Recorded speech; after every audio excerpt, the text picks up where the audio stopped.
Good evening, ladies and gentlemen, boys and girls, and welcome to As 4th of July weekend kicks off across Cape Cod, the white-hot Harbor Hawks have taken their traveling roadshow across the canal as they're set to tangle with the Wareham Gatemen for a Friday night baseball fiesta here on Harbor Hawk Baseball Network. Hello and welcome to Spillane Field in Wareham as we take you inside the broadcast booth. I'm Zach Berman alongside Drake Toll and Bria Losick, who's down baseline. Last season, Hyannis was only able to push 8 wins across all summer, and Drake, last night the Hawks were able to eclipse that mark with W number 9. This team is en fuego, 6-0-2 in their last 8 games, good enough for the 3rd best record on the Cape. And before the game, I spoke to Hawks assistant coach Kevin Omi on where the team stands. Down here in the dugout at Spillane Field in Wareham ahead of the Harbor Hawks and Gatemen. I'm here with assistant coach Kevin Omi. And Kevin, you might say the Hawks are hot. They're coming into this riding a 3-game hit streak. How can you keep the good vibes flowing tonight? Well, I think our coach came in and talked to the team. I think he did a good job. Basically, whatever their goals were, he made sure to make sure we're evaluating them daily, not getting too high. You know, the name of this game is trying to stay at the same level each and every day. Well, tonight the Harbor Hawks are throwing one of the more talented arms this team has to offer in Magdiel Cotto. What are you expecting out of Mag on the bump tonight? Well, I expect number one, he's going to compete. That's what he is. He's a competitor. He's definitely got an electric fastball, but one thing he's been working on here is his slider and changeup, and lately he's been coming out throwing strikes. Last but not least, it's 4th of July weekend. You excited, big crowds. It's probably the biggest weekend on Cape Cod, or in this case, right over the canal. What are you most excited for this weekend? This weekend, I think 4th of July, you're supposed to eat hamburgers and hot dogs. I don't know, but I'm looking forward to watching that hot dog eating contest. Who do you think's going to win the hot dog eating contest? I mean, I got to put my money on Joey Chestnut, as always. It seems every year, you know, he ups the ante, and I think he'll probably eat 2 or 3 more than he ate last year. You heard it from the man himself, assistant coach of the Hawks, Kevin Omi. Once again, Harbor Hawks and Gatemen coming up right after this. And as Coach brought up, it is in fact Magdiel Cotto's night to shine out on the bump. And guess what? He's come out of the pen in all 3 matchups between Wareham and Hyannis thus far. He's your Hawks starting pitcher for tonight. And for more on that, we'll send things now down to Bria Losick. Alongside Coach BJ Johnson at Spillane Field in Wareham. Coach, one of the next times that we're here will be for the All-Star game. Who do you think on Hyannis could represent in the All-Star game? Well, I think a lot of guys could. I mean, it's really up to the managers to do all that. I'm not going to go ahead and prognosticate that. I promise you I won't. But I'm going to tell you, if they're among the leaders in categories, they're going to get on the All-Star team. So the last 8 games, the Hawks haven't lost. What do you think is responsible?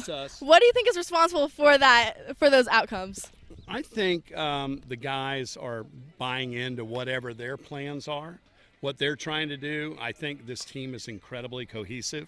I think they've got great leadership from Eric and the rest of the coaching staff, and I think they believe that they can win every time they go out there. Magdiel Cotto, he gets the start on the mound for the first time today. What do you like out of him? I like his competitiveness. I like his velocity. He's a really, really likable kid with really filthy stuff. All right, thanks, Coach. Thanks. From Spillane Field, I'm Bria Losick, Harbor Hawks Baseball Network. Thank you, Bria, and as always, Drake. Magdiel Cotto has been phenomenal out of the pen for the Hawks this season, and hey, what can you expect out of the big Kentucky lefty tonight? Well, you mentioned, and Coach B.J. Johnson did too, that he's the hard-throwing lefty. He touches as high as 99 at Kentucky in the spring, and he's going to sit somewhere around that 94 to 96 range in the game today. You really like the velo that he gives you and the opportunities that he gives you when he pounds the strike zone. Expect him to do that pretty well as well, and if I'm Magdiel Cotto, if I can get through 4 innings today, the Hawks are in a good spot. Well, we're going to take a quick commercial break, and when we come back, lineups and the first pitch to kick off an action-packed 4th of July weekend here on Harbor Hawk Baseball Network. Gatemen and Hawks, back with you after this.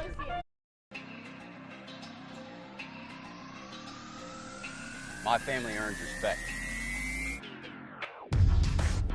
My family clears bases. My family breaks records. My family wins MVPs.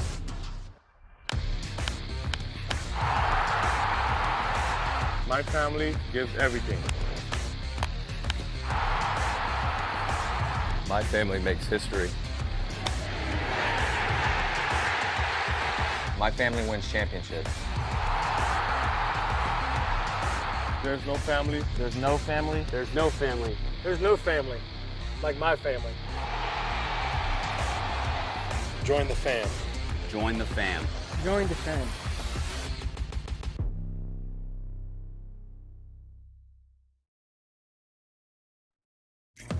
UFO's Active Recovery.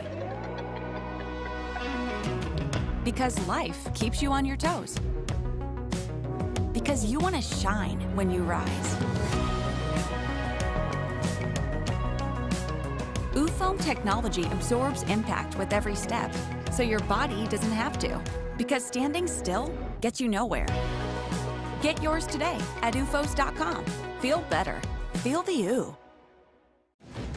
Bronk, What up, TB? what do you think my next move should be? Give it to me straight. Maybe it's just time I hang him up. I got one word for you. Retirement. If you retire now, you're gonna be walking on soft sand in a week. Just come to Florida and feel the wind in your hair. Retirement is like winning another one. Maybe I'll even join you. On the Spotty Network, this is what Tom heard. If you retire now, you're soft and weak. Just come to Florida and win another one. Maybe I'll even join you. Just go win another one. Like it's that easy, Gronk. Maybe it is. I still feel like I have a lot to accomplish. My goal is to win one more. And Gronk's coming with me. I'm retired from retiring? Mom, where are my football pants? Don't trust big decisions to just any network. Go with T-Mobile, the GO in 5G. And I'm not soft or weak either. T-Mobile is the leader in 5G. Welcome back to Wareham. Zach Berman, Drake Toll, Briolasa coming with you for what should be a good matchup between the Harbor Hawks and Gatemen. Of course, the Harbor Hawks riding a bit of a heater into this one. They come into tonight's game with a record of 9-5-3. Wareham comes in with a record of 6-10-1. And for the starting lineups that will face off against George Washington's Bobby Alcock, which we'll get to in a second. Leading off for the Hawks is the shortstop out of Michigan State, Mitch Jebb. Justin Janice batting second in the designated hitter spot. Justin Campbell batting third behind the plate. Nolan Shanuel batting cleanup at first base. Christian Moore now in left field batting fifth. Rocco Pepe batting sixth and right. Phil Matulia, not the typical Louisiana Tech outfielder you'll see at center field.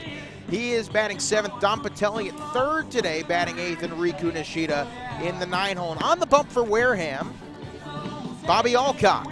Yeah, Bobby Alcock's a guy who's going to give Wareham some good stuff today. In the spring at George Washington, despite only going 13 innings pitched, had a 2.08 ERA, opponent batting average of 243, allowed 13 hits, 12 walks, that's of note, but also struck out 22, and you saw how low that ERA is.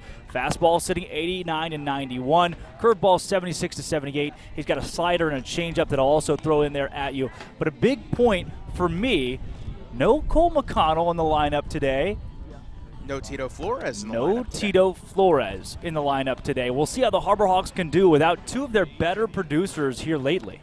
Of course, this game does come on the heels of 3 straight games against the two teams ahead of Hyannis in the standings tomorrow night from Katuitt, and then a home-and-home against a resurgent YD Sunday and Monday. So rest days today for McConnell and Flores. One can only imagine they will come off the bench should the game give way to that sort of scenario. Last night, Wareham had their hearts broken in Katuitt as a former Gateman, Tommy Troy, hit a walk-off tank for the Kettleers. But Wareham's got someone to be excited about, is just entering the fray for them, and he's DHing tonight. That would be Conor Graham out of Stanford. He had one heck of a season, batting .331 in 64 games for the Cardinal, but We'll get to him when he comes up in the bottom of the first. He is not in the field, and Mitch Jebb steps up to the plate, and he has been fantastic. Jebb, in 11 games, he's batting .300 on the dot for the Hawks. He has been lights out. Already 7 stolen bases on the season. A short season for Mitch Jebb in the first pitch away, and Jebb serves it into left center field. That is going to get down for a base hit. And what else is new? Mitch Jebb going to the throw is not into. Actually, they say they get him. Jebb can't believe it. The dugout can't believe it. I think he was clearly safe. Well, the umpire signaled safe and then changed his call afterwards. He signaled safe. Oh, wow. Eric Beatty has looked at the umpire. Beatty said, "You signaled safe." The umpire is refusing. He said, "No, I didn't. No, I didn't." Beatty's got a great point. The umpire came over from third base, called Mitch Jebb safe, and then reversed it. He called him safe. That's something, you see something new on the Cape every day. Now the first pitch to Justin Janice, he takes low, ball 1. For the second time, the Gatemen have hosted the Harbor Hawks. If you remember, Riku Nishida hit a single and was thrown out at second, and now the same thing has happened to Mitch Jebb. Yeah, that's one way to start a ball game. So that brings up Justin Janice. He's been hot as of late, an average of .259 coming into this one. He takes low. The count 2-0. Like I have mentioned, Janice .259 in 15 games, no home runs, 5 RBIs, 3 doubles. So he's been quite the production wizard for the Hawks. He hits it on the ground to second base. Jack Hausinger, the Xavier Musketeer, fields and fires in time for the out. And man, that is a buzzkill for the Hawks to start the game off with a leadoff hit and then have it immediately overturned on a controversial call. And Beatty is still having a conversation. It's ongoing with the umpire over here because it felt pretty obvious that Mitch Jebb was safe at second base. You got the call, mid-call it's reversed, and the Blue won't even communicate with the head coach. Tough way to start today, but the offense has been solid. A bit of a break last night for the Harbor Hawks. So they've got enough done when they need to. Now the batter, Justin Campbell, he takes the first pitch, a fastball called strike, the count 0-1. Campbell has been a beacon of consistency, .256 average for the year, as one Fighting Illini in the lineup gives way to another. No score, top of the first, the 0-1, and Justin Campbell fouls it straight back into the screen. Now the count 1-1, and fouled it straight back at, looks to be Mazdak Darvari right behind the plate. Actually, I take that back. I think that it's is not Johnny who that is is Johnny. Couldn't see player the face. assistant coach, but Jacob Campbell had an awesome BP today. Watching the guys hit, nobody was as good as Campbell at getting the ball out of the yard. Now it's an 0-2 to Campbell, and Alcock sets and deals the pitch. And there's a high fly ball, foul down the right field line, so the count will stay 0-2. That hit something. Couldn't tell you what. It did one of those big container bins over there. Yes. Campbell. We don't have dimensions here at Spillane Field. It is a multi-use stadium, so you do have the goalposts out there in right center. 0-2 again, righty to righty. Alcock stretches and deals, and the pitch is in the dirt. Ball 1. The Harbor Hawks walk quite a bit, which is big when you have a guy that really struggles with control. Yeah, and we've mentioned in the pregame that Alcock throws about a walk every inning, but he's still ahead 1-2 here. 1-2, righty to righty, Alcock winds and delivers the pitch. And Campbell takes a called strike 3 on the outside part of the plate. So an inning that starts promisingly ends about as fast as can possibly go, as the Hawks wind up going down 1-2-3 despite getting a leadoff hit. No runs, 1 hit, nobody left on after half an inning of play. The Gatemen are coming to bat, and it is no score from Wareham on Harbor Hawk Baseball Network.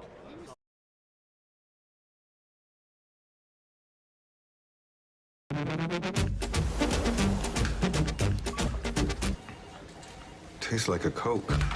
We nailed it! Coke Zero Sugar. Have they nailed it? Sounds like they really nailed it, huh? Nailed it. And that's when you said...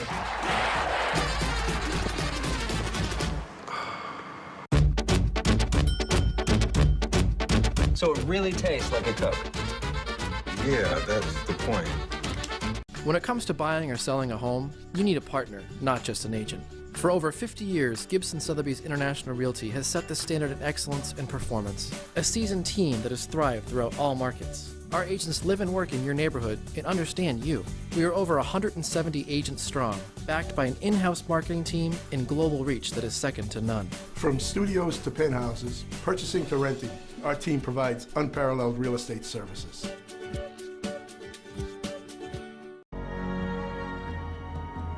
If you live here, fun is your thing. If you live here, tough is your thing. Smart is your thing. Caring is your thing. If you live in Massachusetts, community is your thing. Since 1972, the Massachusetts State Lottery has provided over $25 billion to help cities and towns with the things they need most. If you live here, giving is your thing.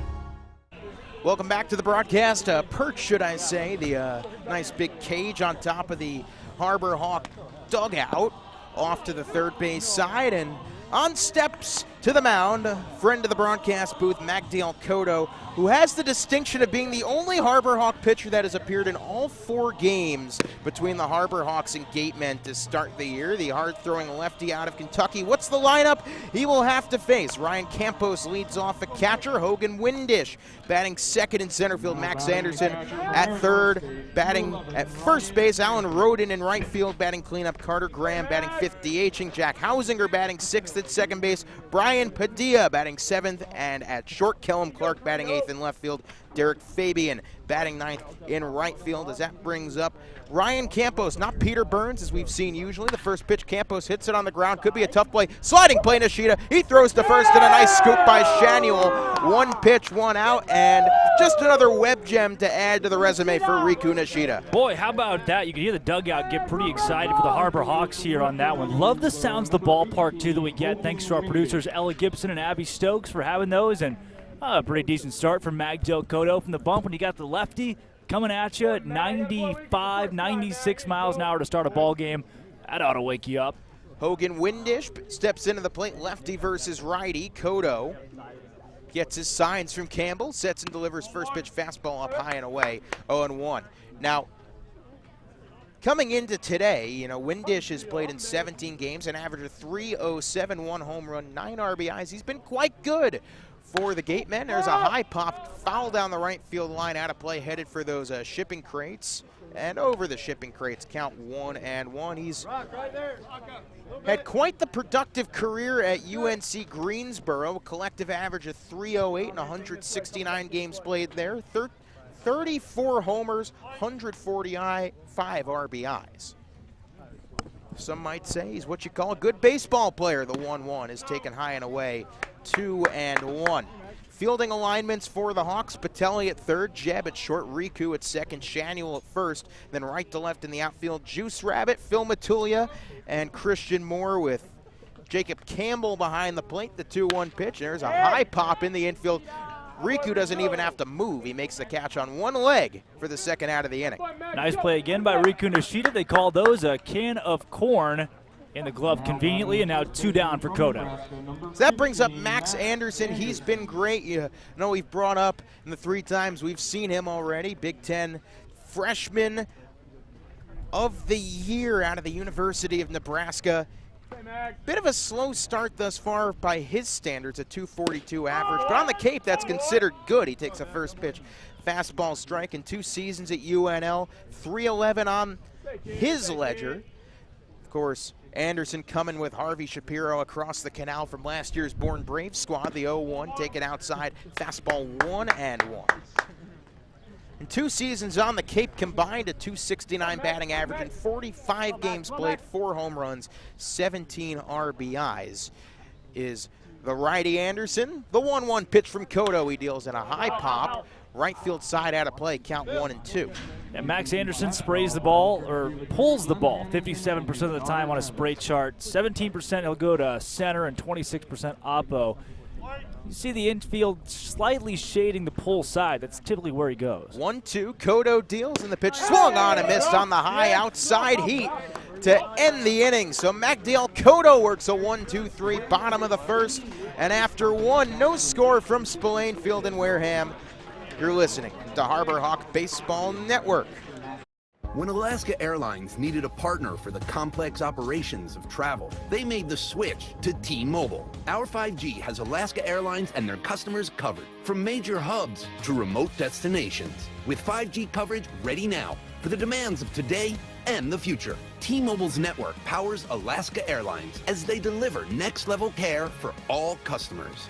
5G ready now. That's how unconventional thinking is better for business.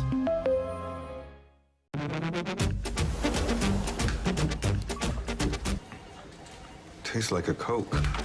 We nailed it! Coke Zero Sugar. Have they nailed it? Sounds like they really nailed it, huh? Nailed it. And that's when you said,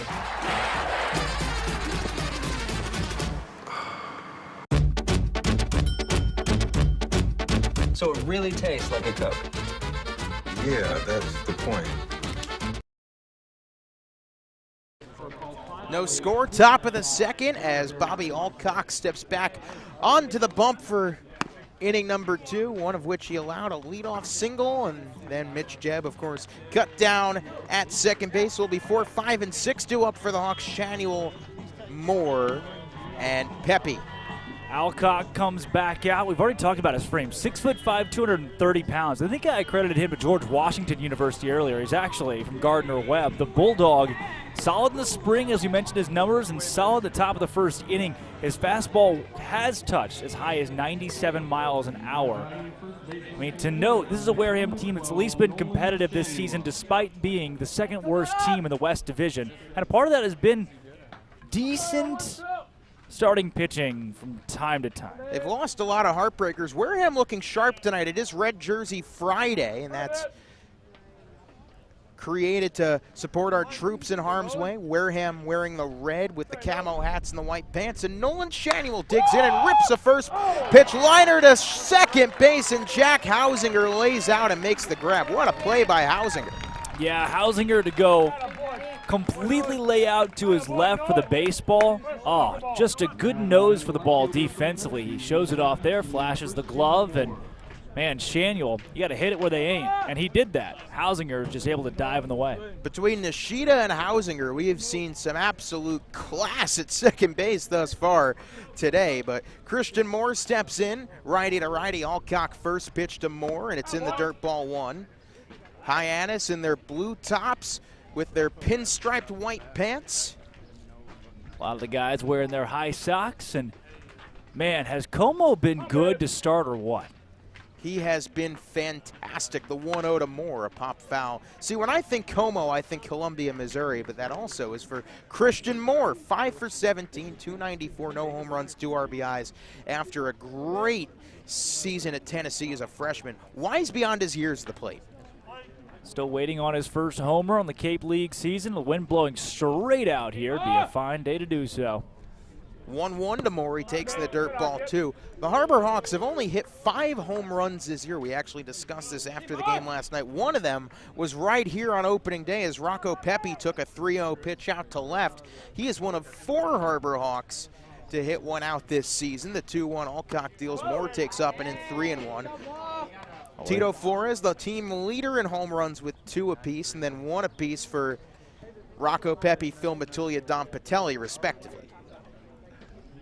3-1 here. See if Moore gets a pitch that he likes or trots to first base. 3-1 to Moore, and he takes up high, ball 4. So that brings up the man that left the yard the last time we played here, in Rocco Pepe, and hey, he's starting to turn it up just a little bit. He's had 2 RBIs in the last week or so after an 0 for 20-plus streak. Juice Rabbit comes in with an average of 229, so things might be starting to turn around. Yeah, Pepe started his season 4 for 8. A big part of that was going 3 for 4 right here at Spillane. It's a big welcome back here against the Gatemen. Pepe shows bunt, lays it down. It's a beaut. Alcock fields and fires to first in time. The sacrifice is successful. And we've seen plenty of success from the Hawks playing small ball this year. Score the out 1-3 to bring up Philip Matulia with 2 outs and a runner on second. You know what's interesting about the Wareham Gatemen, as much as their pitchers have struggled this season, Their defense has been decent, and their bats have been really solid. You can small ball them, especially with Magdal Cotto on the mound, but the Harbor Hawks need to put up 5 or more runs tonight to feel safe against a Wareham team that has solid run production. Wareham is leading the season series against the Hawks 2-1. The Hawks own a 1-0 record against the Gatemen. The last time they played, Hyannis winning that game 8-4 as Matulia takes a called strike. Count 0-1. Phil not particularly pleased with that, and we've mentioned Matulia's production starting to tick up a little bit. Gets on base a decent chunk, 179 average on the year. Another good day or two, and he'll be sitting right at the Mendoza line. Runner off a second, Christian Moore. With 2 outs in the top of the second, the 0-1, Alcock deals, and Matulia swings right through it. The count now 0-2.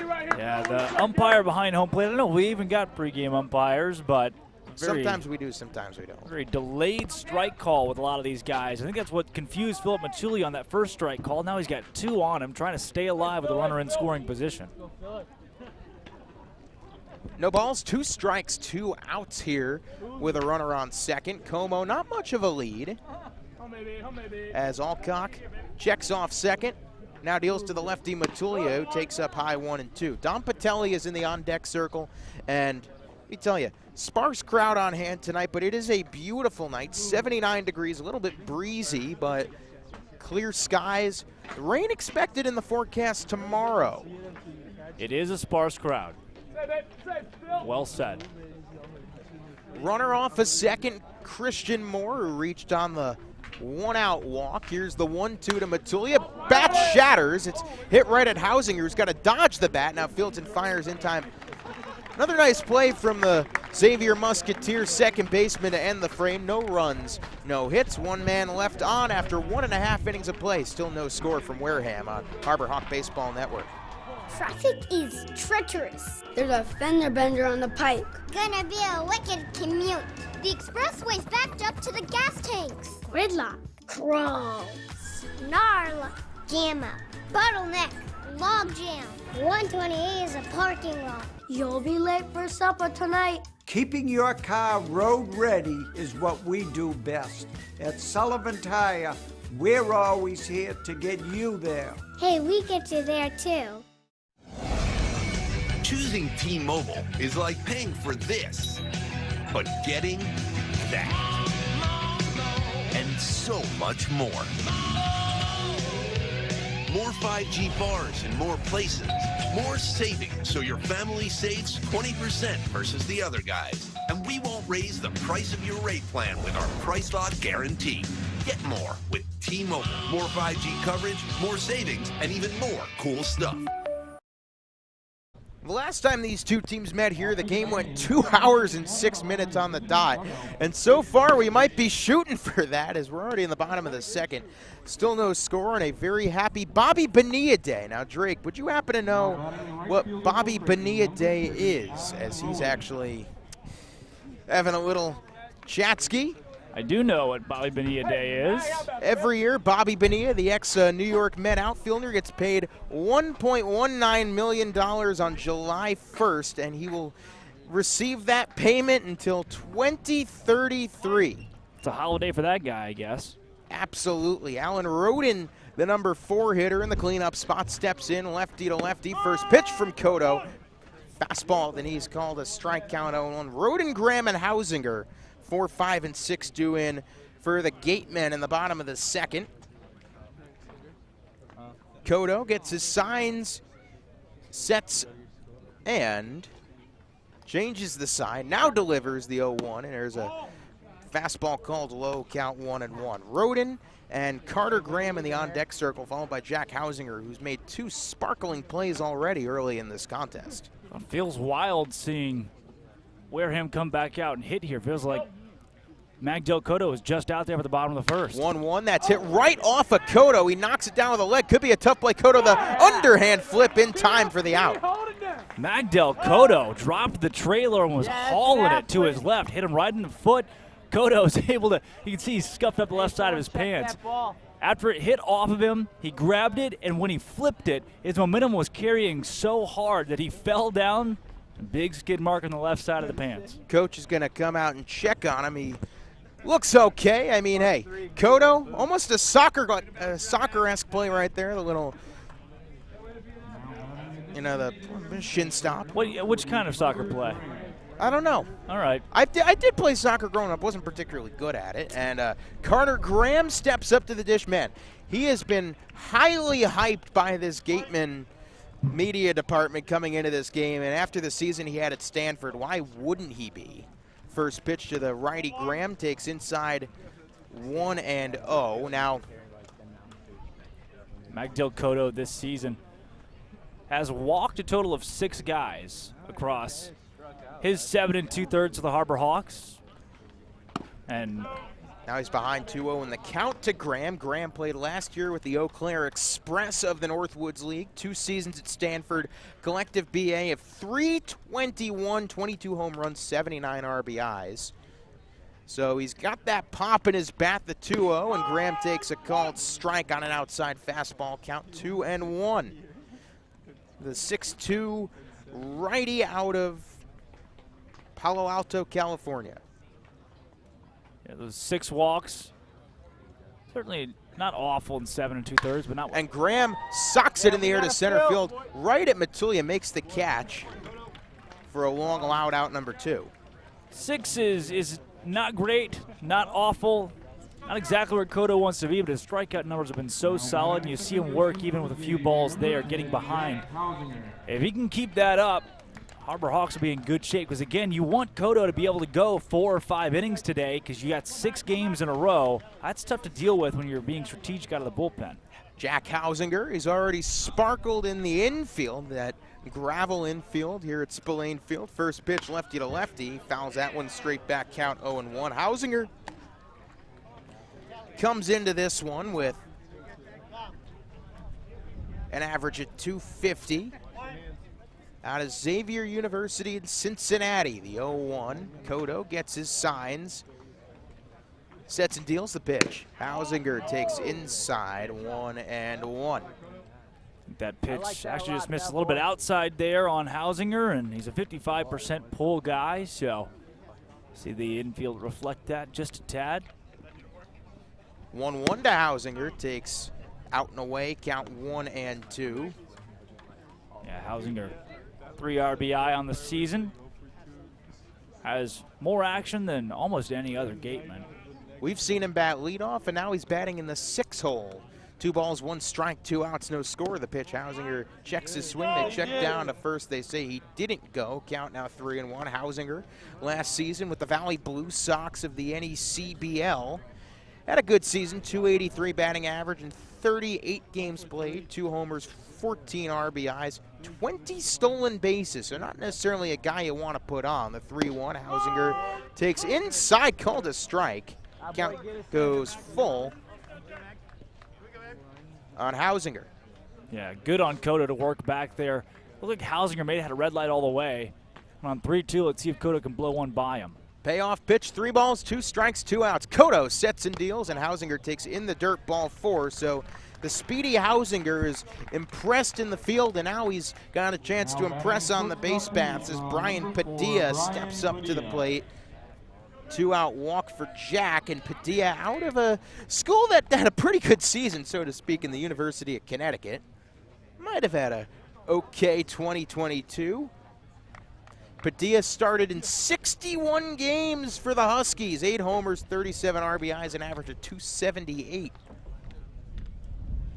First pitch to Padilla takes up and away, ball 1. Last year, Padilla with Mystic of the NECBL appeared in 22 games, an average of .181.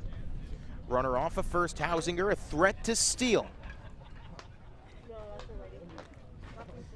Cotto now works out of the stretch, checks a look back off of first, now deals the 1-0, and that's popped foul right behind the plate. Count 1-1 to Brian Padilla.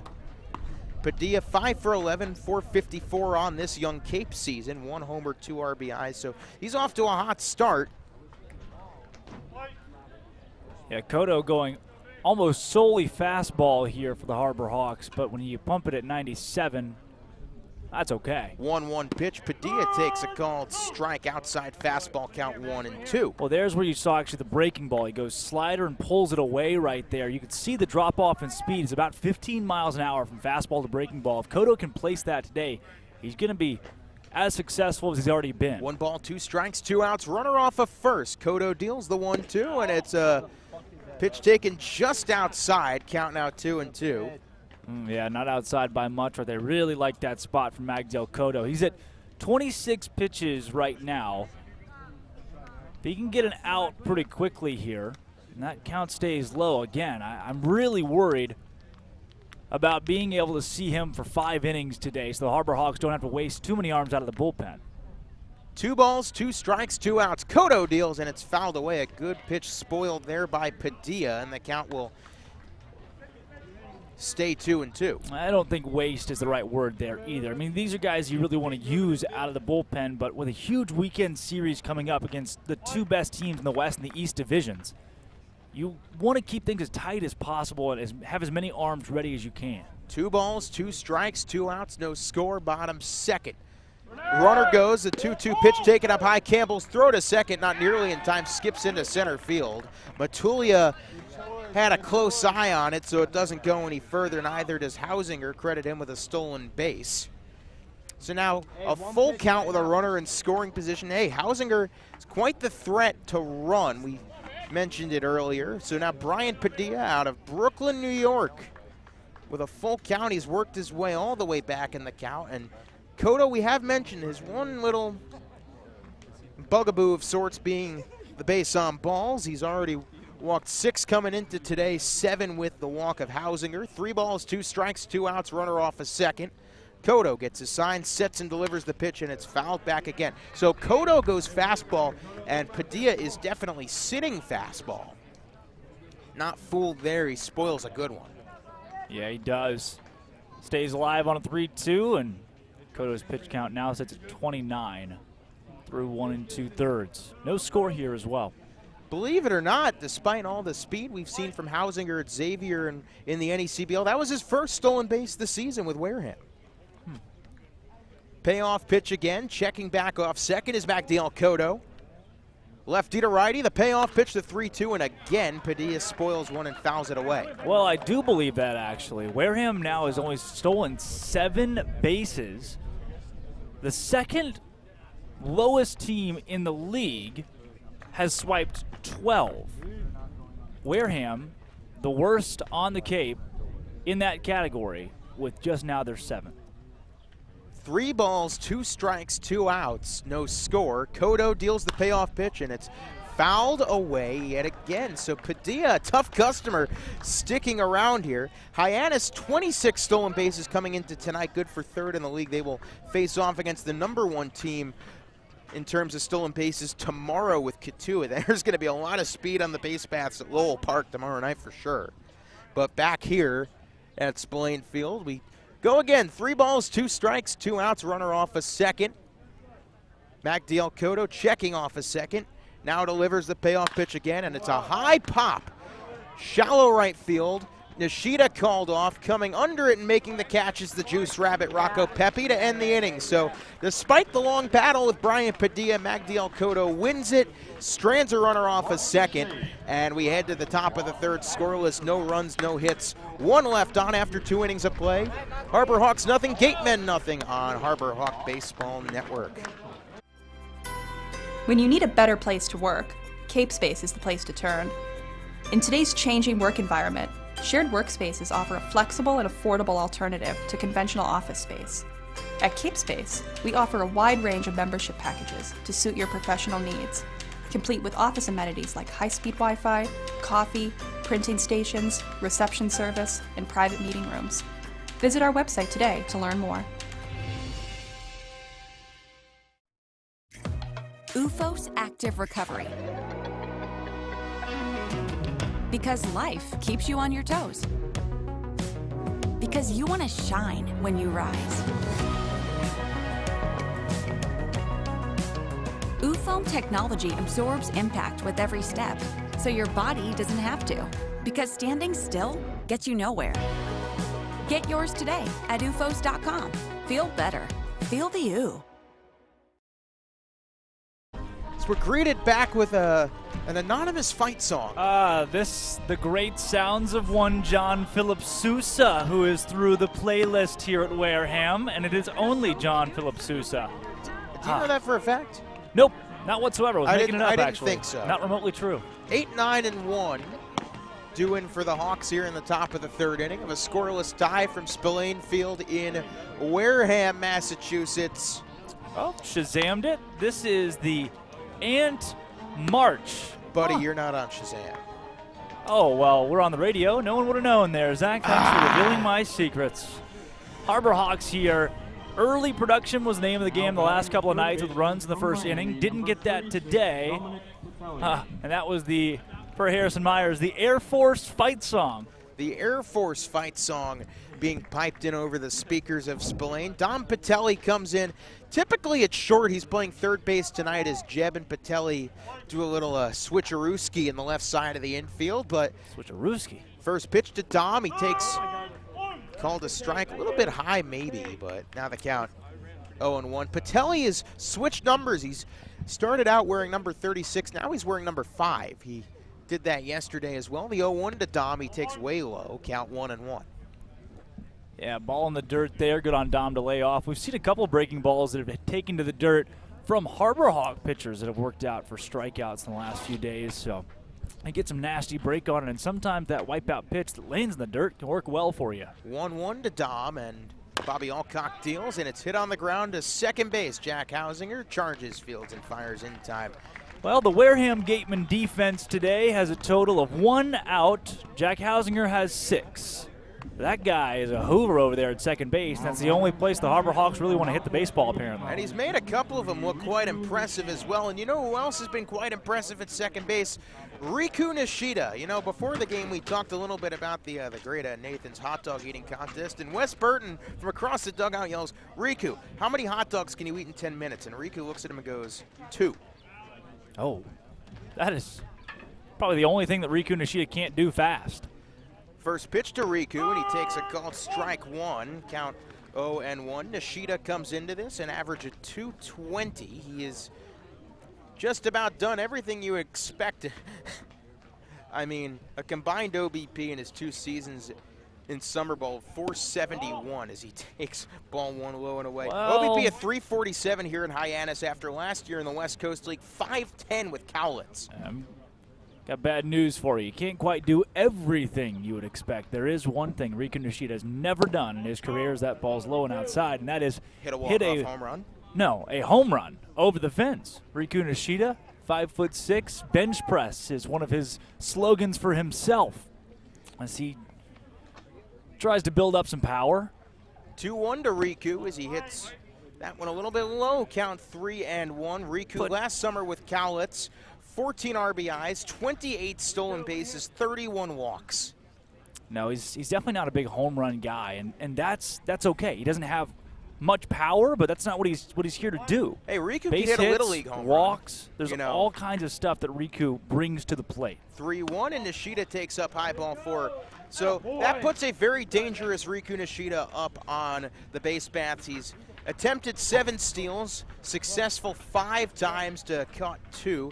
Hey, Riku could hit, one of those little league homers where you hit a liner into the outfield and it gets past a guy and he's off to the races. Well, there aren't too many of those on Cape Cod, but I guess if anybody's going to do it, it's either Riku Nishida or the Mitch man at the Jebb. plate. Mitch actually has legitimate power. We haven't seen it yet. He had 6 homers last year for Michigan State. Or should I say this past spring, already 1 for 1 with a single. He was thrown out at second on, should we say, a controversial play. Alcock, there, Nishida almost went. He actually decided to not go, as looks like maybe a smart call as it was a pitch out, count 1-0. Yeah, they were ready for Nishida to go there, and Riku with great awareness. We saw him thrown out on the base pass, as you already mentioned, against Wareham in the very first game of the season here at Spillane. Riku, a big lead off of first, as now Alcock has to go out of the stretch. The 1-0 to Mitch Jebb. Righty to lefty, and Bobby Alcock deals. Nishida now goes. It's hit on the ground to Hausinger, who's going to field and fire. And a nice job to deploy the hit and run. Takes away what could have been a double play, as now Riku advances to second with 2 outs. Of course that ball was hit to Jack Hausinger, because why wouldn't it be? 7 times Hausinger has recorded an out today. Is that true? Yes. Oh. Actually. It was 6 before then. According to? According to my scorebook. Wow. Yeah. 7 out of the first 8 outs recorded by the second baseman. That's ridiculous. That is ridiculous. I don't know if I've seen that. I have not seen that either. Man, oh man, That's oh man. that's Jack a Hausinger has been a magnet to the baseball tonight. But now a runner on second for Justin Janice, who hits it on the ground and past the diving Hausinger in the right field. Rounding third, Nishida. They're going to wave him home. The throw from Roden, not in time. And that's why you play the small ball, folks. Riku Nishida scores. It's an RBI single for none other than the man they call Hyannis. And the Hawks take a 1-0 lead. Yeah, good stuff there. And a nice piece of hitting from Janice, who's back in the lineup tonight after taking a night off. And shows you there. He puts it right at Jack Hausinger. Just past the diving glove, though. Couldn't get to it. It works out well in the Harbor Hawks' favor. So Riku Nishida walks, advances to second on the hit and run, and then scores from second. Justin Janice, credit that his sixth RBI of the year. And it's a 1-0 lead for the Hawks, as from one fighting Illini to another, Justin Campbell takes a called strike one outside. Campbell struck out looking his first time up, and hey, you mentioned before the game Campbell was absolutely lighting him up at batting practice. Yeah, it would be Jacob Campbell from Illinois, who was back-to-back in the lineup for the Illini with Justin Janice. And pitch to Campbell, swung on and missed. Jacob Campbell now down 0-2. Already mentioned how in the pregame his BP was really solid. Said he's feeling good today, and the wind is still blowing out. The ball will carry here at Spillane, and Wareham's actually hit a home run in 3 straight games coming into this, and we'll see if the Harbor Hawks can replicate some of that.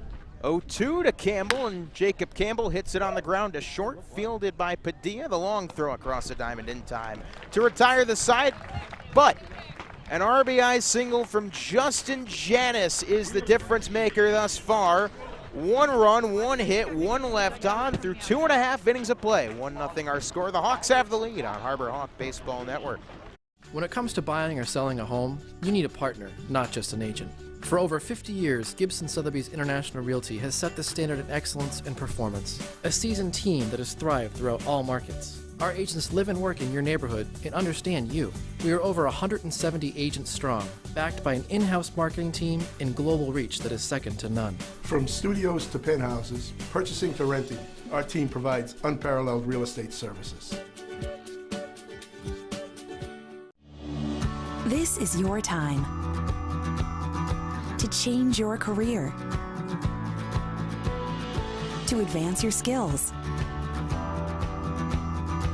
to follow your dream.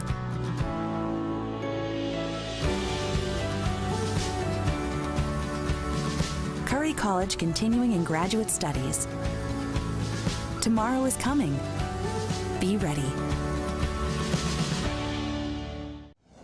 I'm defeated, feel mistreated. I'm so angry, I'm singing a song. 'Cause I'm paying so much for home internet, and that's just wrong. I've got T-Mobile home internet. I feel happy. Great. Very happy. Good for you. Look how much money I'm saving right now. Wait, really? There's no hidden fees, no price hikes, one cord. Bro, wow. Internet without BS.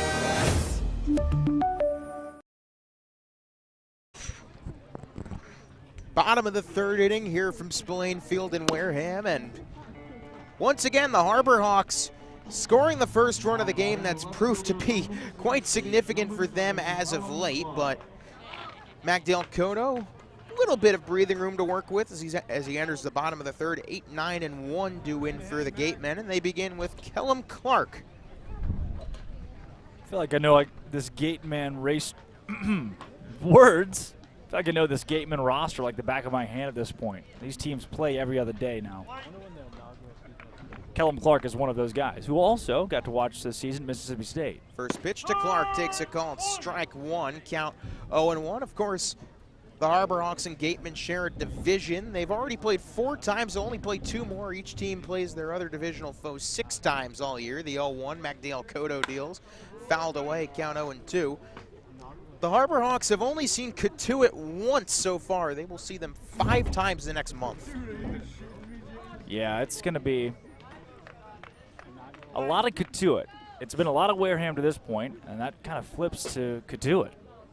No balls, 2 strikes, nobody out, and that one spiked by Coto. They count 1-2. Hawks have only seen Bourne twice.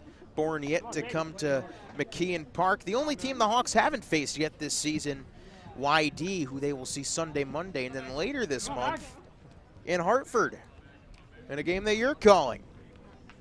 You'll be there. I will be there. The 1-2, Coto deals. It's taken up high 2-2.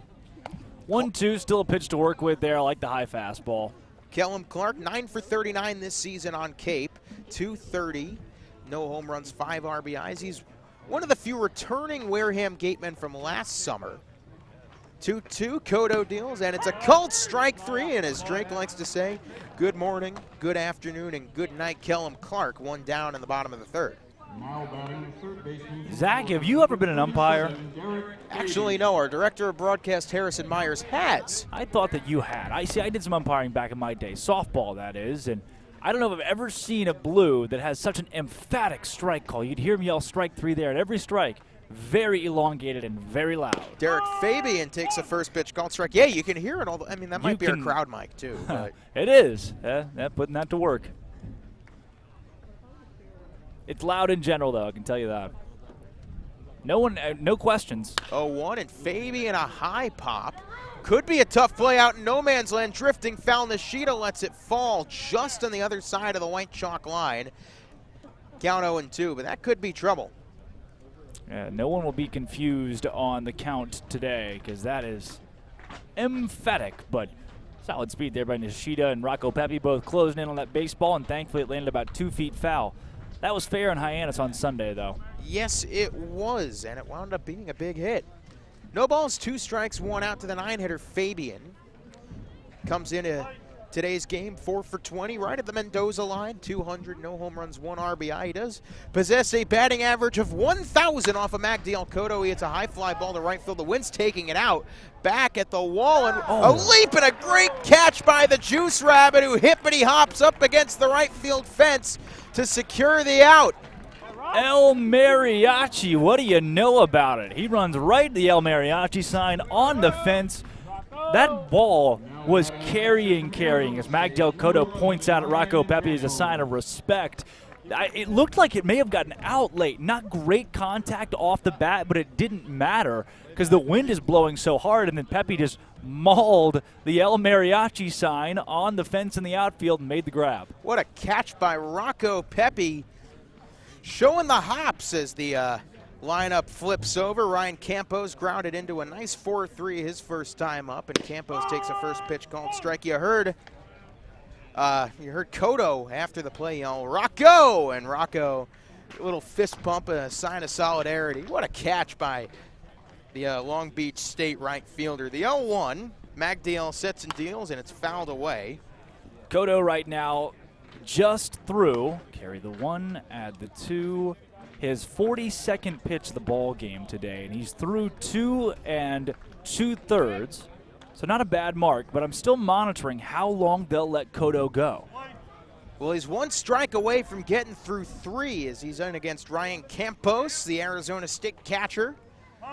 As time is called, Campos and Peter Burns splitting the load. How did you know time was called? Could you hear it? Oh, I think everybody this side of the canal could hear it. Yeah, somebody at Hyannis just called me and said, did they call time at Spillane? Yes, they did. You heard that correctly. No balls, 2 strikes, 2 outs. Coto sets and deals the pitch, and it's in the dirt, 1-2. And good on Campos, like I've mentioned, a Sun Devil. Arizona State. Arizona State indeed had a heck of a season for ASU. 357 average on the year, 2 home runs, 30 RBIs, and 45 games played. And now he's locked in a battle with Magdale Cota, the 1-2 pitch, and it's a weak chopper towards the middle of the infield. Riku backhands Fields, fires in time to retire the side. So due in big part to a nice catch out and right by Rocco Pepe, the Gatemen go 1-2-3 in the bottom of the third. Through 3 innings, Hawks 1, Gatemen nothing on Harbor Hawk Baseball Network. If you live here, fun is your thing. If you live here, tough is your thing. Smart is your thing. Caring is your thing. If you live in Massachusetts, community is your thing. Since 1972, the Massachusetts State Lottery has provided over $25 billion to help cities and towns with the things they need most.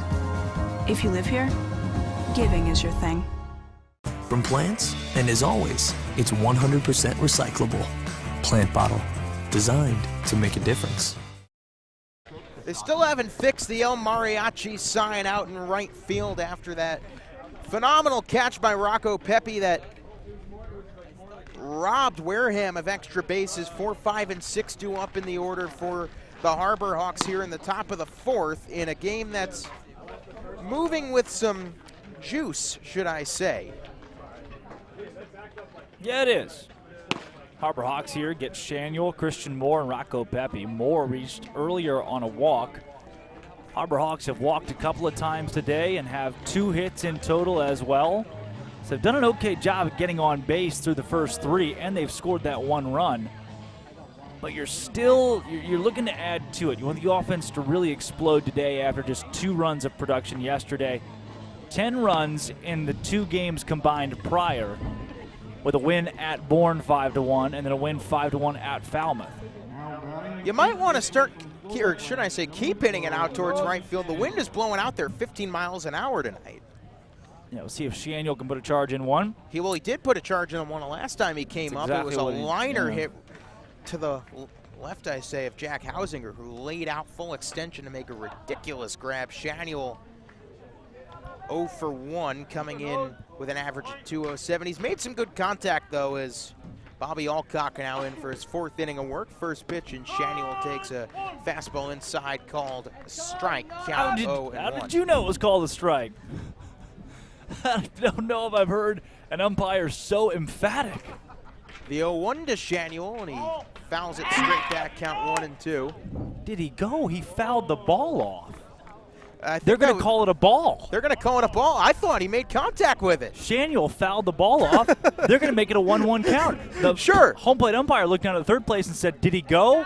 Well, sir, he fouled the ball off. Jack Hausinger is so confused, as is everyone else at Spillane Field. Okay, so now they fixed it. Now it's 0-2. Well, so the umpire said 1-1. So the scoreboard's incorrect. Well, let's see what they call here.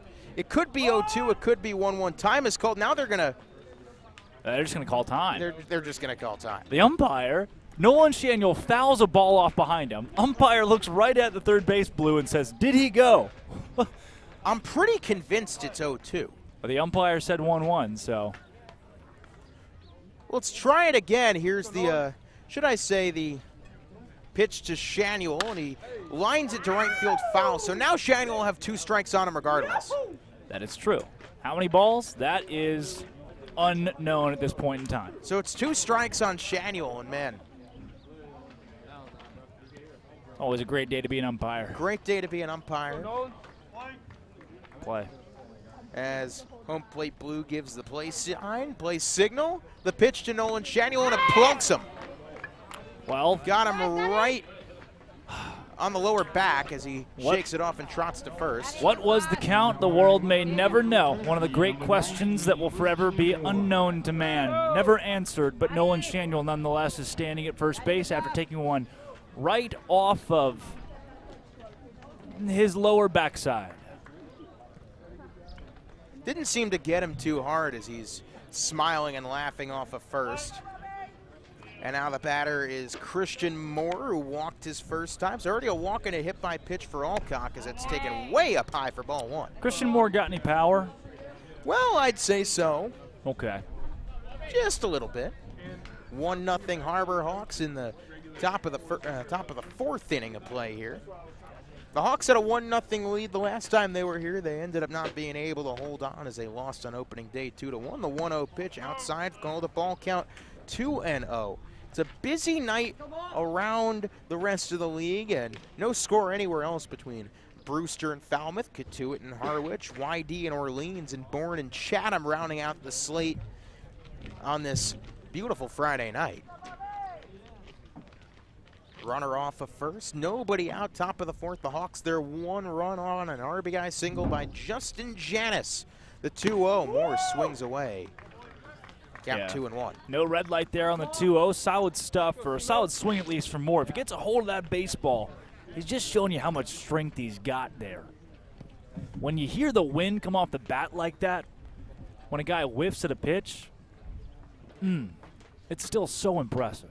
2 balls and a strike, and the 2-1 to Moore, and he takes a breaking ball, and I think the ump tells you what that is. It's called a strike, and the count 2-2. They'll call that one most times. All 48 continental, Hawaii, Alaska, and Guam. 2 balls, 2 strikes, nobody out, top of the fourth. Nolan Shaniel off first after a hit by pitch. Hawks looking to add to their 1-0 lead. Here's the 2-2, and it's taken outside. Good eye by Moore, and the count will go full. You can hear Riku was very excited about that call being outside. Riku, if anybody could see that pitch being outside, it's Riku Nishida. Riku very proud of Christian Moore for laying off of that pitch. Riku showing up to the ballpark with a different display of eye black each night. Now it's running down both sides of his face, I think by design. Anyways, a payoff pitch, the 3-2 to Moore, and he skies it in the air down the right field line, hooking foul, and it will land towards the Gatemen bullpen. The count will stay full. No action in either arm barn here in the top of the fourth, which should be enough signal that Magdiel Cota will get at least the start of the fourth. Sure, Eric Beatty and the Hawks would love to see him go further. Moore in search of either a hit or his second walk of the day through 2 plate appearances. Payoff pitch to Christian Moore, Como as they call him, the 3-2. And he takes outside and lay, ball 4, and the Hawks 2 guys on to start the top of the fourth inning to bring up the man that might have saved him a base runner in Rocco Pepe. Yeah, that's a great eye off of Christian Moore there, and Riku Nishida again letting him know about it. Nishida with the bat on his shoulder hanging over the dugout here. Guy just loves playing baseball. Rocco Pepe coming to the plate as well, and meeting on the mound. You time mentioned that there was nobody in the arm barn for Wareham warming, but here comes Harvey Shapiro. I think they may have had somebody warming up out there the whole time back behind the El Mariachi sign. Well, he sat down, and now, well, you're right. You can't see. You can only see the couple of guys, and then everything's blocked off by the El Mariachi sign. Tops of some heads, and typically when you see the head guy, the skipper, like Harvey Shapiro here, he'll get a pitching change, but haven't seen him make any motion. Maybe he just wants to talk to his pitcher, Alcock. Harvey Shapiro, of course, coached Eric Beatty down at Bourne. And that's going to be the day for Alcock. He comes out of the game. Yes, they are warming someone, and that's it. After a hit batter and a walk, and we talked about it in the pregame, 13 innings in the spring, 13 walks. His control has been an issue for him throughout his career, and his control is what's taken him out of the ball game. So Alcock will take a seat, and the Harbor Hawks will have 2 on with nobody down still here in the top of the fourth. Well, I'm trying to get a look at the new pitcher, and it looks like for Wareham it would be, unless my eyes are deceiving me, number 17, Josh Stewart, the 6'2 righty out of Texas. But Stewart will take some warm-up pitches as we head to a break. 2 on, nobody out for the Juice Rabbit when we return.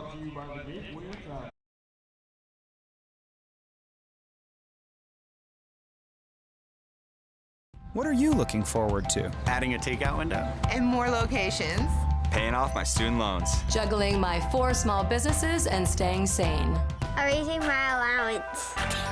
Finishing my painting and starting the next one. Catching a keeper. Cashing anything. Making the most of my retirement. Checking my balance and hopefully having one. Whatever you want for your family, your business, or your community, talk to us at Cape Cod 5 because we're looking forward to helping you. This is your time to change your career, to advance your skills, to follow your dream.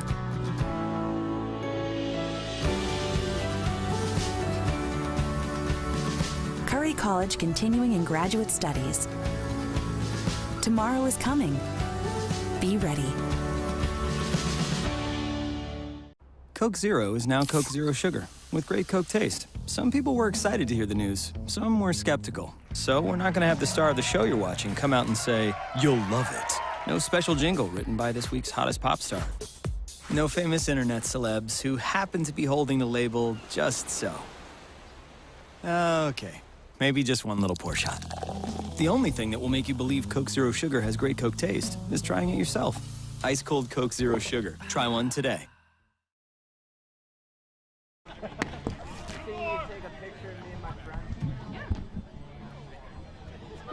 Back here from Spillane Field.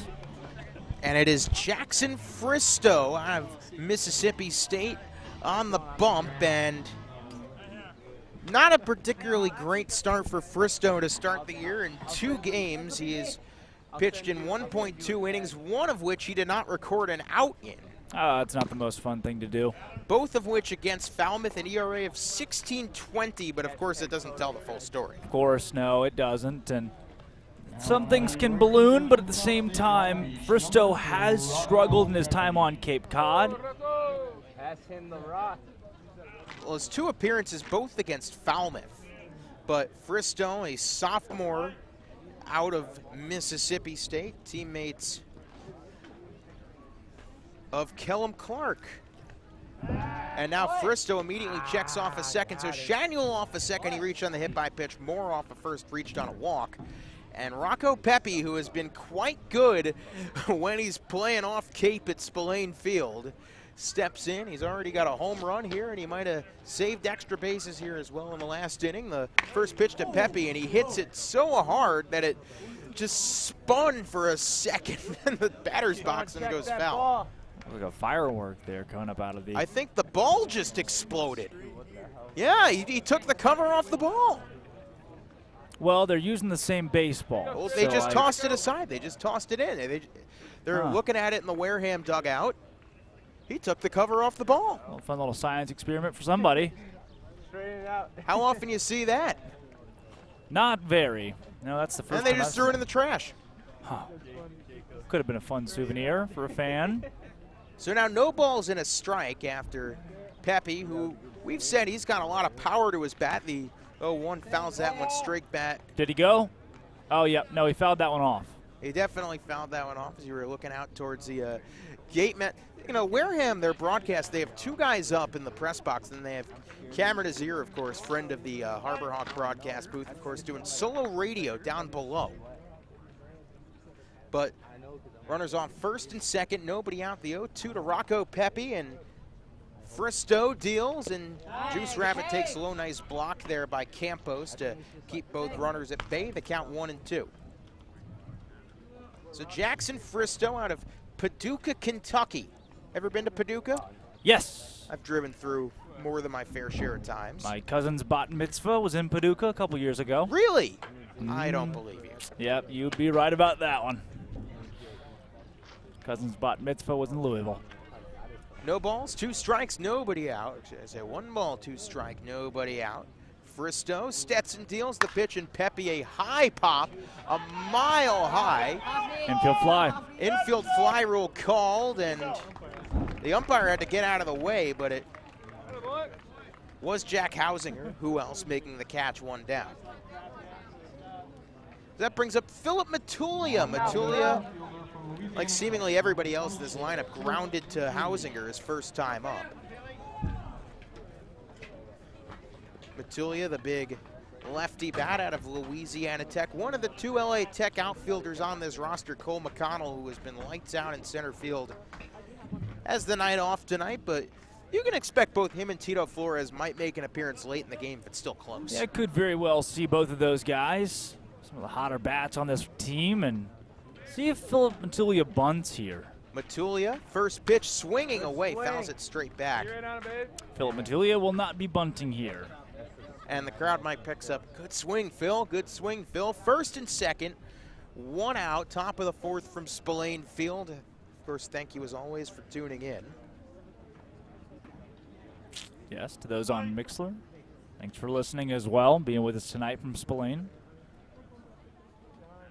No balls, one strike, one out.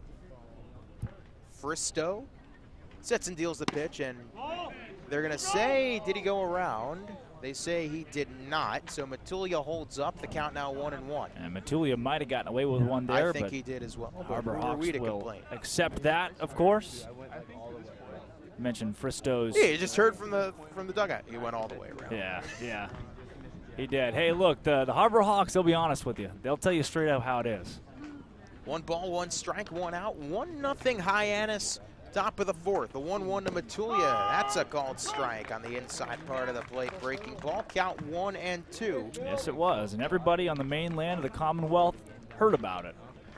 1-2 here, and Harbor Hawks are facing a guy who had to deal with an SEC schedule this past year, and Fristow actually wasn't expected to be hot tonight. He's pitched within the last couple of days. Here's the 1-2 to Phil, and Fristow checks off second. Pitch. Righty to lefty, the delivery, and nice eye by Phil Matulia, takes low and in, count 2-2. He pitched on June 28th, so he's back out just a couple of days later, and that's why the Harbor Hawks didn't expect to see him, but I've already mentioned his 7.71 ERA in the spring. And a tough outing against Falmouth the first time he came out, only facing 3 though. 2 balls, 2 strikes, 1 out. Righty to lefty, the 2-2, and Matulia cracks it in the air. Actually, take that back. He does crack it foul, not in the air. Count stays 2-2. Some notes on Wareham across the way pitching too. Not just their starters, but also out of the bullpen. The guys have struggled. Pitchers have allowed the most earned runs of any team on the Cape and the most overall runs. They've allowed 68 earned, 73 overall. Well, I'm sure the Harbor Hawks would like to pump that number up a bit tonight. They've surrendered 128 hits, which is last in the league as well. 2 balls, 2 strikes, 1 out. Righty to lefty again. 2-2 Matulia swings right through a fastball. 2 down. A great place for some timely hitting for the Harbor Hawks, trying to put a couple more on the board, give themselves some insurance, and a strikeout that's been pretty rare for the Harbor Hawks this season. They're bottom 3 in the league in strikeouts across the board. That's Fristow's first strikeout on Cape. Well, he still has yet to record one on Cape. You do make a good point. Got to go back over the bridge to get there. You're right. Dom Patelli, who hit a ground ball to Hausinger last time he was up, 0 for 1. First pitch to Dom, and he pops it up right over all of us. I think just about everybody in this roster has hit a ground ball to Hausinger at some point in this game. I did it in the second inning. You missed it. He didn't miss it. No, he did not miss it. So the Harbor Hawks at first and second with nobody out, and are 2 strikes away from squandering that. Yeah. Try to get a hit here, something.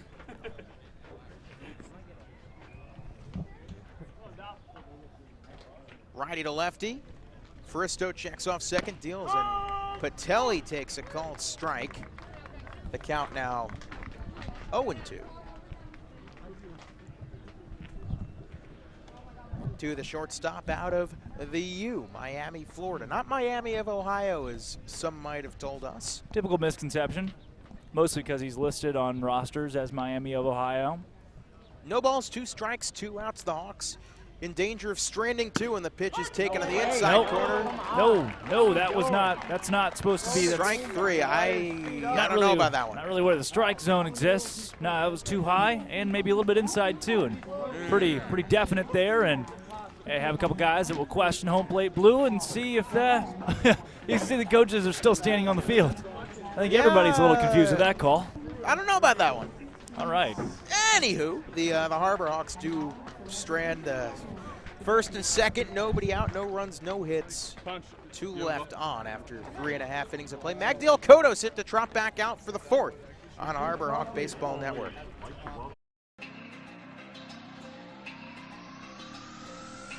My family earns respect. My family clears bases. My family breaks records. My family wins MVPs.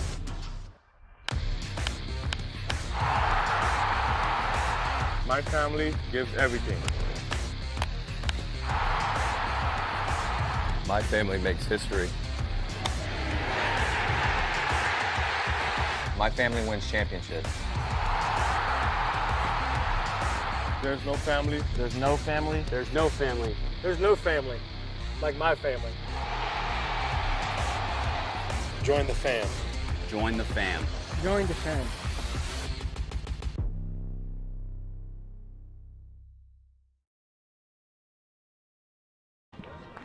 As we're brought back into more orchestral tunes in the ballpark. Would be Edwin Franco Goldman and his great song, The Banging March. The Banging March, Edwin Franco Goldman, pretty solid. Sure. Why not? So Magdale Cotto now is second time through the heart of the order incoming, 2, 3, and 4. He begins with Hogan Windish, the big righty who popped out to Riku Nishida his first time up. Windish takes a called strike. Count 0-1. Windish, another one of those guys that I feel like I've seen play baseball 10 times already this summer, just for sheer fact of how often these two teams have played. 0-1 to Windish. He takes low. Count now 1-1. And of course, thank you for joining us as always on Harbor Hawk Baseball Network, on our YouTube, on our Mixler.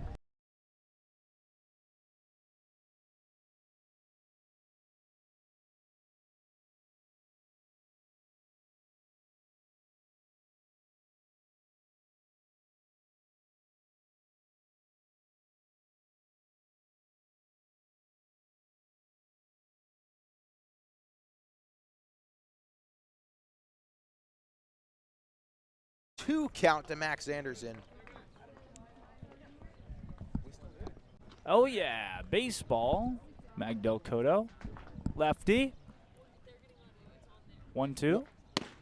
Up high, 2-2. We're still here. ET, phone home. Yeah. Movie, great movie.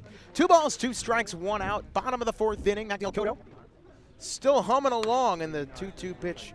Chopped back foul. The count stays 2-2. I'm telling you, this wind up here in the broadcast booth. It's windy. It is windy.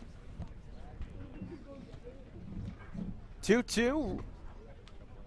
Cotto, lefty to righty. Gets his signs, sets and deals the pitch. And that's hit a long way out to left center field, and that ball is headed for the gap up against the wall and a bounce. Moore will play it, and he fires it back in, holding Anderson at second, but the first hit of the game for Wareham is a 1-out stand-up double. Yeah, Cotto to that side and away, 1-0. So the first hit of the game allowed by Cotto. Yeah, no hitter to that point. You know what's funny? Every time you start thinking, hey, this guy hasn't given up a hit, before that thought even leaves your mind. How that works, yeah. Only 1 no-hitter thrown so far this season. That would be Orleans over Chatham. That's set to continue here tonight. That's a shame. 1-0. There's a called strike on the breaking ball. Oh, man. Oh, boy. All right, look, open up the zone tonight. Let's get in, get out, go to some post-game Chili's, get home. That's this. Can't believe you just you revealed my whole agenda. The zone here has been definitely large, but hey, as long as it's consistent, I seriously will not complain. 1-1 pitch, runner off a second, Cotto deals, and it's ripped to right field over the glove of Nishida, a base hit. Rounding third and actually holding is Anderson. Smart decision there by Anderson, not testing the arm of Rocco Pepe, who has been lights out in the field, and now Magdale Cotto, there's some good news and some bad news. The good news is now the double play ball is in effect. The bad news, he's now got to contend with Conor Graham, who is beyond dangerous.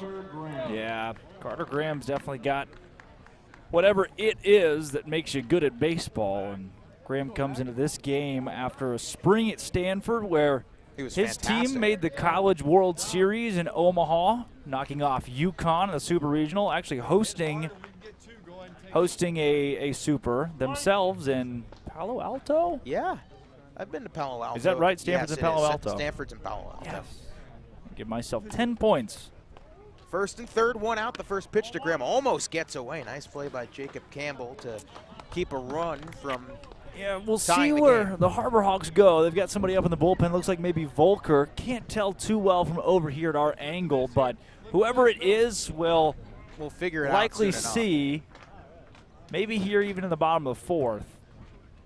1-0, and Graham fouls it straight back. The count 1-1. So, man, I got to tell you, I've actually been to Stanford a couple of times. What were you doing out there a couple of times for? Actually, in high school, I went to a journalism conference once or twice. Beautiful campus, but every building looks the same. You get lost. High school journalism conferences? Yeah, they do.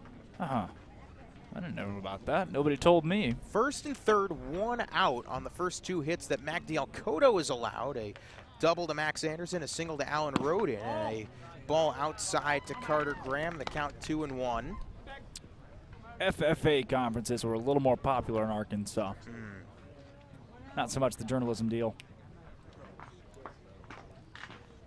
You know, I mean, I've worked a lot of baseball. I don't get particularly starstruck, except when you're working a San Francisco Giants game for said conference and Barry Bonds walks out right in front of you. Then you get a little bit starstruck as a junior in high school. The 2-1 pitch, and Graham fouls it back again, count 2-2. I thought you were going for me. I was going to be flattered. I mean, I am pretty starstruck working alongside the host of Locked On Baylor. The way you were going there, that's where I thought the route was going. Even our producers were looking over here, but 2 strikes here for Magdiel Cotto. He's got him on the corners. He can work his way out of it, even get a strikeout of one of the best hitters on this squad, or a guy who will be one of the best hitters on this squad. That'd be great, and it's a big momentum boost, especially with a guy standing 90 feet away. Runner 90 feet away, like you mentioned. The 2-2 to Graham, and it's in the dirt.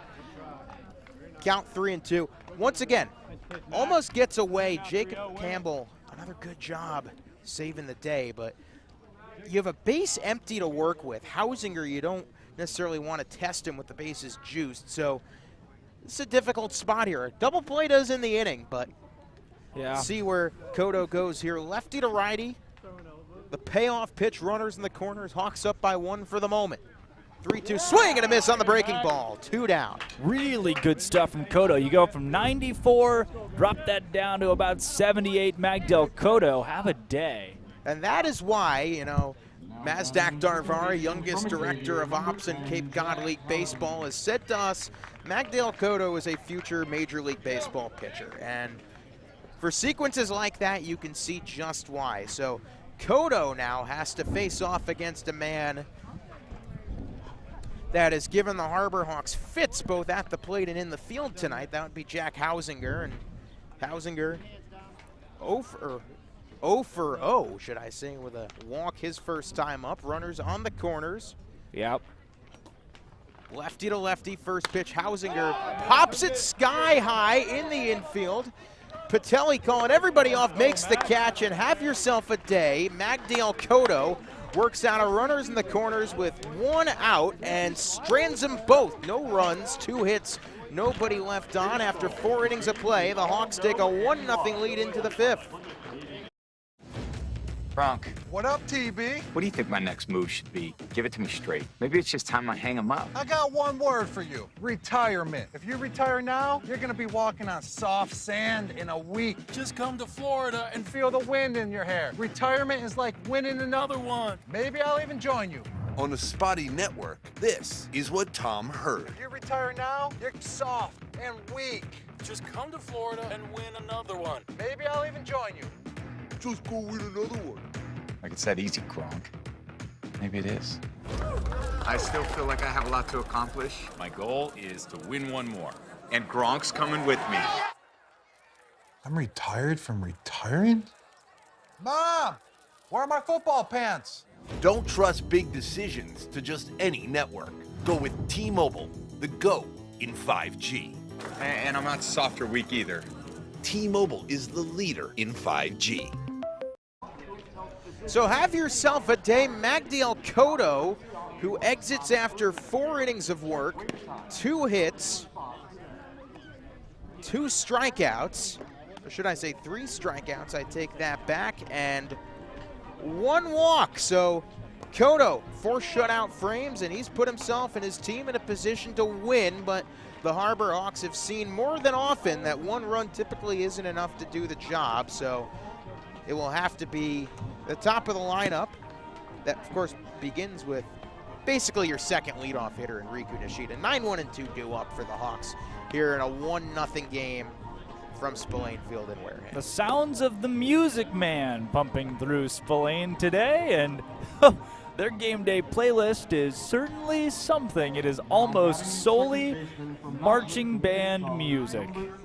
Maybe that's Harvey Shapiro's MO. I'm unsure. It's 4th of July weekend. It feels oddly patriotic. That was, I think that's the Army Goes Rolling Along from the U.S. Military Band. Yep, it is that. How'd you know? Oh, because our director of broadcast, Harrison You don't Myers, have to say that. You can take your own credit for it. I'm not a magician. I don't reveal all my tricks. You know, you just did, actually. It's exactly what you did. First pitch now to Riku Nishida. He was swinging for the fences. Yeah. How about that from Riku? The ball out there. 0-1.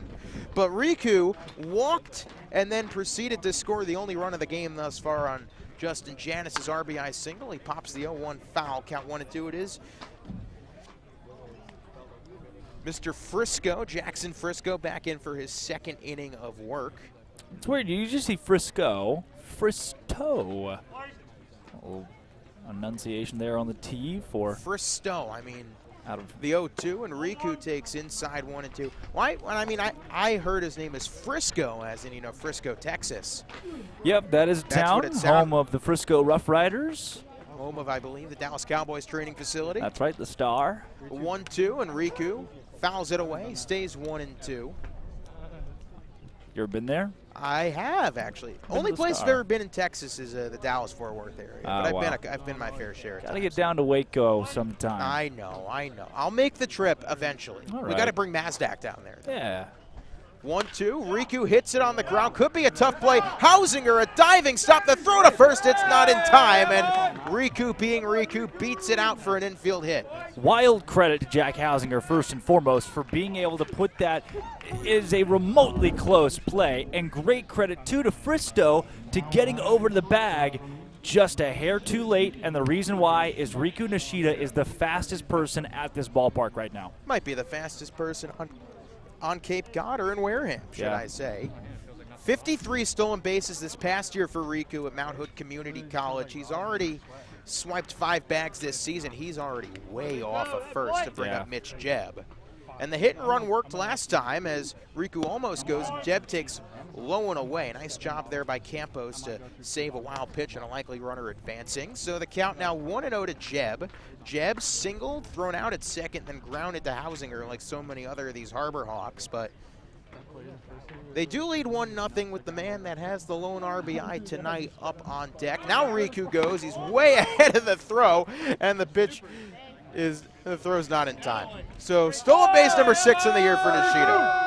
Yeah, you can hear the dugout. They like that one. It was funny. Riku stopped about halfway, and it looked like he sat down and ate a pack of crackers, had a little juice box, and then still got to second base safely. So it's a 2-0 count. Riku Nishida was almost halfway to second base by the time the ball left Fristo's hand. All the time in the world for Nishida. So there goes your double play. The 2-0 to Mitch Jebb. Jebb now showing bunt. He lays down a beauty. That might be a hit. Campos, barehand fields, fires in time to get him, says the umpire. I think that was a little bit closer than that. It looked good to me. I think he was out. I think the call looked good to me, but it advances Riku Nishida. You do what you came to do, and now you have a runner on third base, the opportunity to hopefully get another one home. And the Harbor Hawks playing small ball here. You didn't see him do that the first couple of games. No, Eric Beatty has settled into doing more small ball while you're also still swinging hard and stealing bases. So Jebb, a successful sacrifice. How about the barehanded play by Fristo, or excuse me, the catcher Campos? Yeah. But you have Riku Nishida 90 feet away, the man that drove him home the first time. Justin Janice is in. There's a long fly ball to right. That's at least getting the run in. Back in right center, Windish, he makes the catch. Riku's going to tag and come home without a throw. It's 2 RBIs on the night for Justin Janice. Now a sac fly, and it's 2-0 Hawks. As they say, bench press. Riku Nishida finds his way home right there, and the Harbor Hawks have doubled their lead in the 5th. No crooked letters yet for Hyannis, but at the same time, you have the 2-0 lead, and boy, this pitching staff has been special, almost beyond it. The last 3 games combined, they've allowed just 2 runs. Here today through 4, they haven't allowed a single one yet to Wareham either. So Jacob Campbell now with the bases empty, 2 out. Campbell takes a first pitch called strike, but it is Janice 2, Wareham 0. Yeah, he has 7th RBI of the season now. 6 and 7 RBIs on the year coming here at Spillane Field. As there's a louder strike 2 than a strike 1. The count 0-2, so which is saying something. Yesterday, we thought it was a barge that was coming into the port at Hyannis. No, it was just this umpire calling a game over at Katuitt. No balls, 2 strikes, 2 outs. 1 in here in the top of the 5th for the Hawks. They lead 2-zip, the 0-2.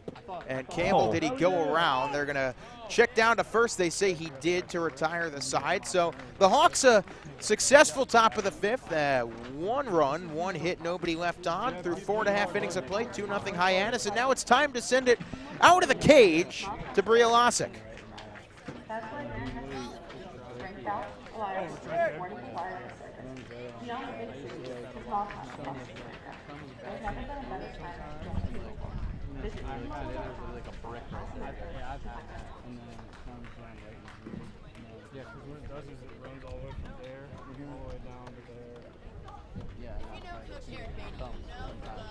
You had the exact opposite. I had from like back here all the way down here.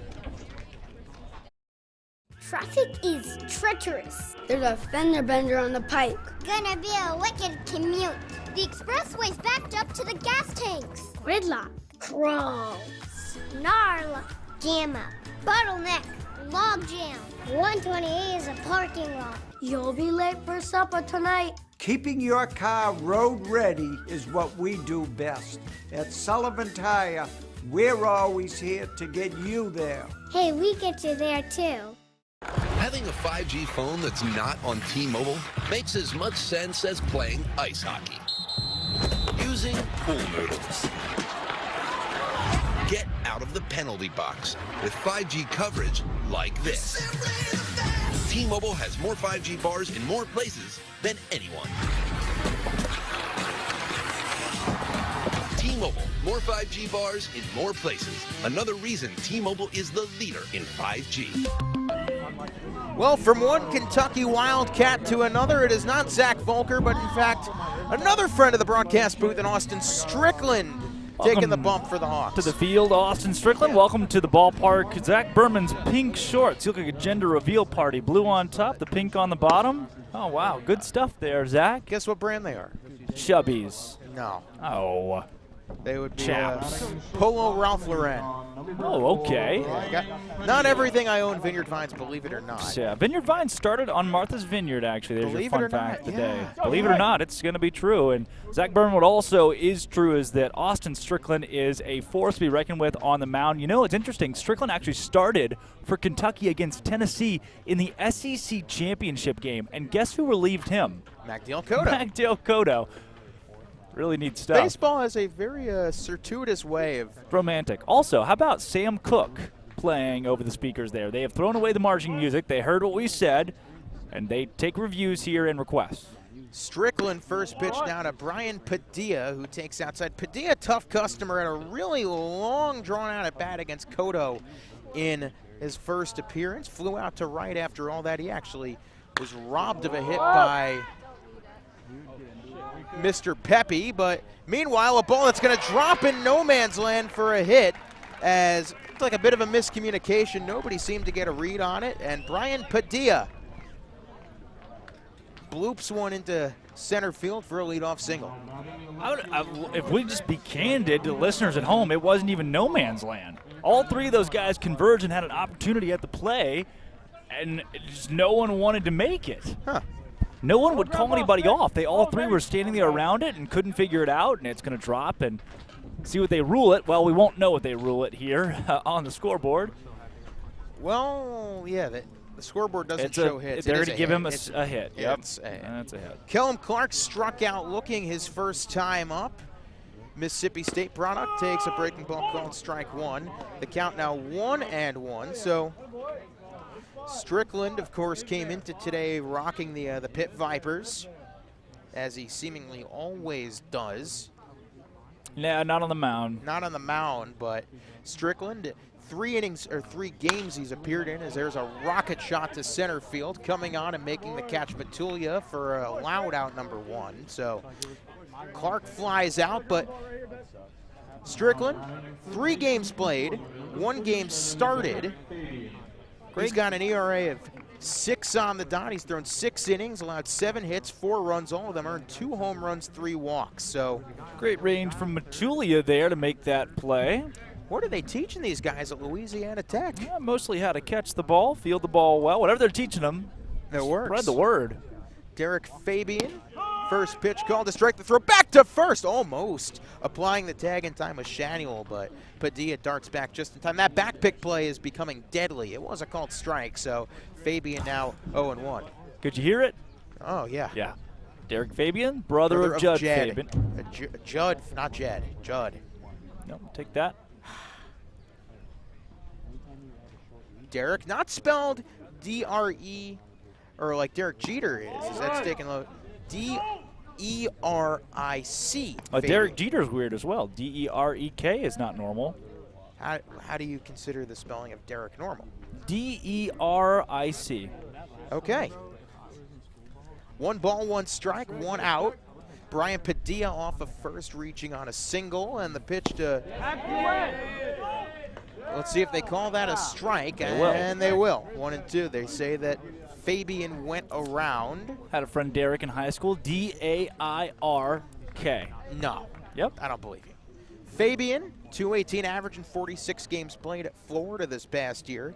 4 homers, 22 ribbies. Here's a 1-2 to Fabian, and he... Absolutely, he went. Are they going to say he went around? They say he did not. Game 1. you heard that yourself. Yep. We don't have to tell you what was said there. These Harbor Hawk players they're not chippy by any stretch of the imagination, vocal, but they are. They're vocal. They're energetic. 2 balls, 2 strikes, 1 out. They'll keep you honest. 2-0 Hyannis leads. The 2-2 to the number 9 hitter Fabian. Strickland gets his signs from Campbell and deals. Runner goes. The pitch taken low and away. The throw to second is in time to get him. Riku Nishida applies the tag, and out at second, Padilla after another beautiful throw from Jacob Campbell. First of all, surprised they called that a ball. Second of all, what a throw from Campbell. Nishida's speed took it to him, and the tag was on him. So now 3 balls, 2 strikes, and 2 outs. The payoff pitch incoming to Fabian from Strickland, SEC on SEC. Strickland deals a 3-2, and there's a high pop, shallow right center. Let's see who calls everybody off. It's Pepe, makes the catch. The inning is over. So despite the leadoff single by Padilla, he's cut down in second. Nobody left on, no runs, 1 hit, nobody left. After 5 innings of play, 2-0 Hawks on Cape Harbor Hawk Baseball Network. But for real this time, Debria Lassick. Thanks, Zach. Well, if you know Coach Eric Beatty, you know he loves sporting new socks. Today, he's wearing a pair with Santa Clauses on them and even wished me a Merry Christmas in July. Beatty said a 4th straight Harbor Hawk win would be the perfect present for that. And the Hawks are on an 8-game non-losing streak and looking to get their first win off the Cape tonight. Back to you guys. Bria, if you could have any socks of your choosing, this is me yelling at Bria from the baseline, what would they be? What would be on those socks?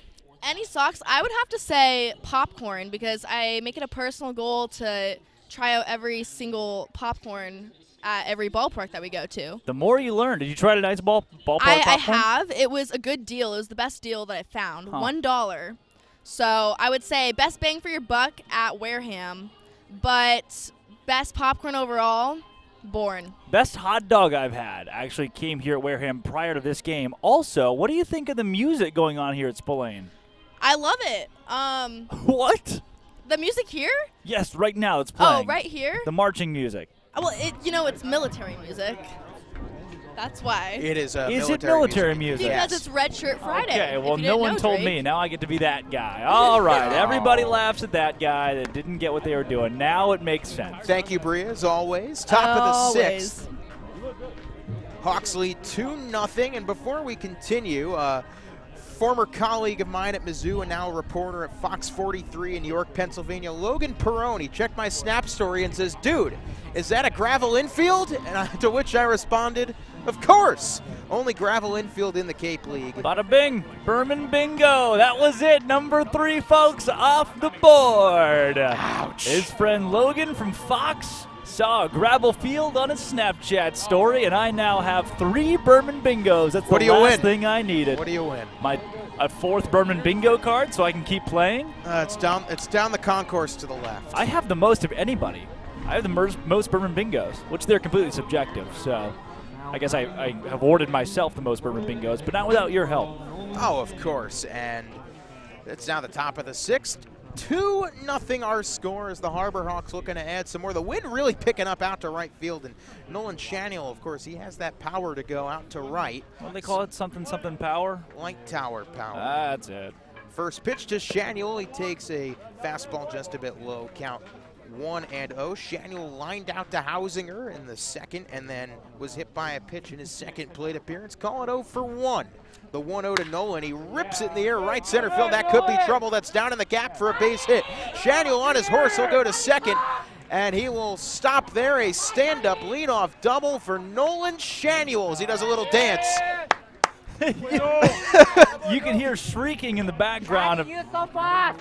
He said, Nolan, you're so fast. You can hear shrieking in the background. You're so fast. That's Riku. I believe Nishida so. Yes. is making sure that Nolan Shaniel understands his excitement for that extra base hit. That was probably the best part of that double, is Riku is screaming, shrieking the entire time. How about the dance off a second by Shaniel? A little Victor Cruz salsa almost. All right. The Harbor Hawks are having fun. The Hawks are having fun, and they have a chance to knock in another run or two as Christian Moore, who's walked his first 2 times, steps up to the plate. First pitch to Como takes a loud outside strike, number 1 call. Was the strike loud, the pitch itself, or the umpire? What are you pointing at there? No balls and a strike to Moore.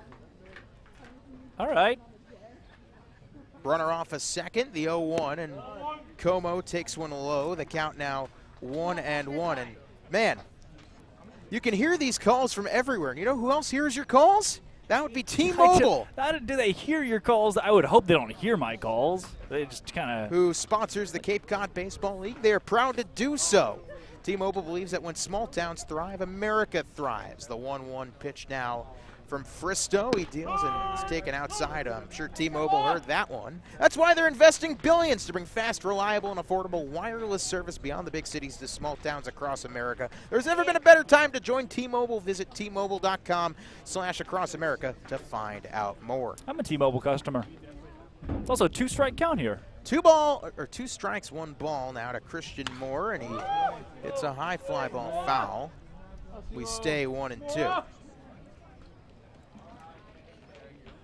And I did forget to mention it is Red Shirt Friday, a national program created to acknowledge, honor, and support our troops who put themselves in harm's way to defend our freedom. In support of this program, the Cape League teams will be wearing a specially designed red jersey every Friday at home. And I got to tell you, these new jerseys, they do look sharp. The 1-2, and Moore takes outside 2-2. Good eye from Como. I'm trying to get used to calling something other than the town where I go to school as Como. Yeah. Let you know too that Shaniel, that double, back in the hit category for the 4th time in the last 5 games. As you can hear the Harbor Hawk players down here chatting up the umpire strike zone. 2-2 pitch. Fristo checks off a Shaniel at second. Now delivers, and Moore takes way outside, 3-2. You can see these guys are saying it's about 6 inches off the plate to either the right or the left, but only about 8 inches tall. It's a pretty tight strike zone, top to bottom, but left to right opens up a little bit tonight off the plate. Well, you heard the chirp. He's got to throw you one, Como, and Let's see if they do just that. Fristow to Christian Moore, SEC to SEC. The 3-2. Fristow checks off a second, now delivers the payoff pitch, and Moore takes outside ball 4. So the Harbor Hawks have first and second again with nobody out. Christian Moore has walked some more in his first 3 plate appearances. And when you're only a freshman, that plate discipline off the charts. That'll help your OBP. Good stuff there from Christian Moore, and his 3rd time on the base. Now 2 on with nobody down, as well as there will be at least a conversation on the mound. Pitching coach comes out for Wareham. Might I note, as we make observations across the ballpark tonight, Spillane Field's actually a football stadium, a high school football stadium. That would be true. Football field in left field with 2 big goalposts, and you're seeing a bunch of stands all in and around here. The All-Star game will be here. There's a girl on the left side of the field, first base dugout. She's in a blue dress. She's wearing a bright blue dress. It's kind of chilly tonight, by the way. She's been on an iPad, on a phone, and she's just standing there, completely exposed the baseball field, as in if someone hits a foul ball, her head is buried into that device, whatever she's got in her hands right here. It has been for the last few innings. I would love to know what she's in a bright blue dress. You see it? Yeah. No idea. Just standing pretty much in the middle of the field. No net, nothing. And I have not seen her move once since the start of the game. That's something that only you would observe. I believe that is their sideline reporter. Yeah, she's on the sideline, all right. Well, I mean, Spillane Field does have, it's a football stadium. It's got sidelines. I'm getting nervous for her there. I don't know if I've seen a sideline reporter that stayed on the field. That's a new development for yours truly. Now, yeah, just to finish your thought. Yeah, our own Brielosic comes and goes in between the innings. Now the first pitch to the Juice Rabbit, Rocco Pepe. And before that, Fristow will check back. Of course, a friendly shout out to longtime friend Julia Joseph, who actually just graduated from the University of Maryland. She was a Wareham sideline reporter last year. She listening tonight? I believe she is. If you are, Julia, the rest of the Joseph fam, I say hello. The first pitch, and Pepe bunts it straight up in the air. It's going to go all the way to the backstop, and Campos almost a circus catch, but just a very unconventional strike 1 after everything. They call Pepe the Juice Rabbit, and when you think Juice Rabbit, you don't typically think bunting, and I think you saw a bit of why there. That fastball was eye level, and he bunted it straight up in the air. Hey, for what it's worth, Pepe did have a bunt single and born on Tuesday night. He did do that. An RBI single, as a matter of fact. For what it is worth, that is true. So Shanuel reached on a double. He's still at second. Moore walked. He's still at first. Fristow versus Pepe. The 0-1 pitch, and Shanuel, he's thinking about going. And already, Fristow is checking back over and time again. We've seen a couple double steals this season. Not sure if you do it with Shanuel and Moore, though. Typically, you want Mitch Jab or Riku Nishida in those positions. Dominic Patelli, Philip Matulia. Those are your big 4 steal threats on this team thus far. The 0-1 to Pepe. He's bunting again. He lays it down. It's just about perfect. The throw to third is even more perfect, and they get the lead runner. Well, I think it was too hard. Perfect would be a little bit. I don't know if it completely encompasses that bunt. Rocco Pepe pushed that ball as a fastball, and he bunted it really, really hard. And it went about, I'd say, 30 feet out in front of him, almost directly to the first baseman. That was an easy play to third base. Rare 3-5 put out, Anderson to Fabian. So now first and second with 1 out for Philip Matulia, with Dom Patelli in the on-deck circle.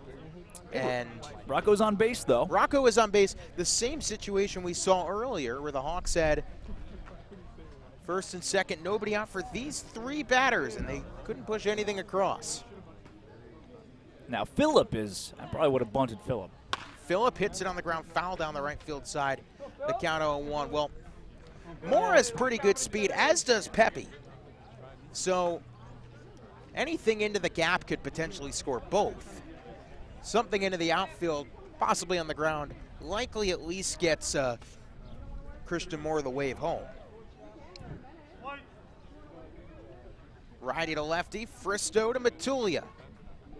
Fristow checks off a second, and Christian Moore The pitch taken up high, ball 1. Now, if you walk Matulia, that brings up Patelli and then Riku. And Riku has had one of his best days all season thus far with a walk, a single, a run scored, and plenty of flash and theatrics in the field. Only 1-1 here, though, and we haven't seen too many control issues from Fristow. 26 strikes, 12 balls. He's been quite good thus far today as Fristow close eye off of Moore at second. Now the pitch, Matulia holds his swing nicely. They say he did not go around. The count 2-1. The ball was just off the outside of the plate to the lefty. Didn't miss by much. Matulia now digs back into the batter's box. 178 on the season. Actually, that dropped to 167 today. 1 homer, 4 RBIs. 2-1 to Phil. Righty to lefty, the pitch. Matulia swings right through it. The count now 2-2. Those 4 RBI are pretty solid. If you've got 5 hits on the year and 4 RBI, it means you're getting hits in solid spots. And we have certainly seen that in Philip Matulia recently, especially. Matulia, like we've mentioned before, one of 4 Hawks to homer. The other guy on that list in the on-deck circle as well. And one of the others on first base. What do you know? Rocco Pepe, Don Patelli, Tito Flores. And Phil Matulia, the 2-2 to Matulia. He takes way inside 3-2. Well, Zach Berman, when it was just a 1-1 count so long ago, I didn't know if you would nail it with the possibility of a walk, but here we are at 3-2, a pitch away from possibly having Matulia on and Patelli following him up. If Patelli comes up with them juice, do you consider a squeeze? No, because you have the force true. at home. That's true. So, that's true. Yeah, not a lot of opportunity there. Let's try this again. The payoff pitch to Matulia, the delivery, and Matulia takes inside ball 4. What do you know? He does draw a walk. Oh, that pitch didn't miss by much, if it missed at all. And you can see the Wareham dugout, coaching staff especially, are not the most excited about that call. But now you do get Don Patelli with the bases loaded, and Wareham's going to start some more action out in their arm barn.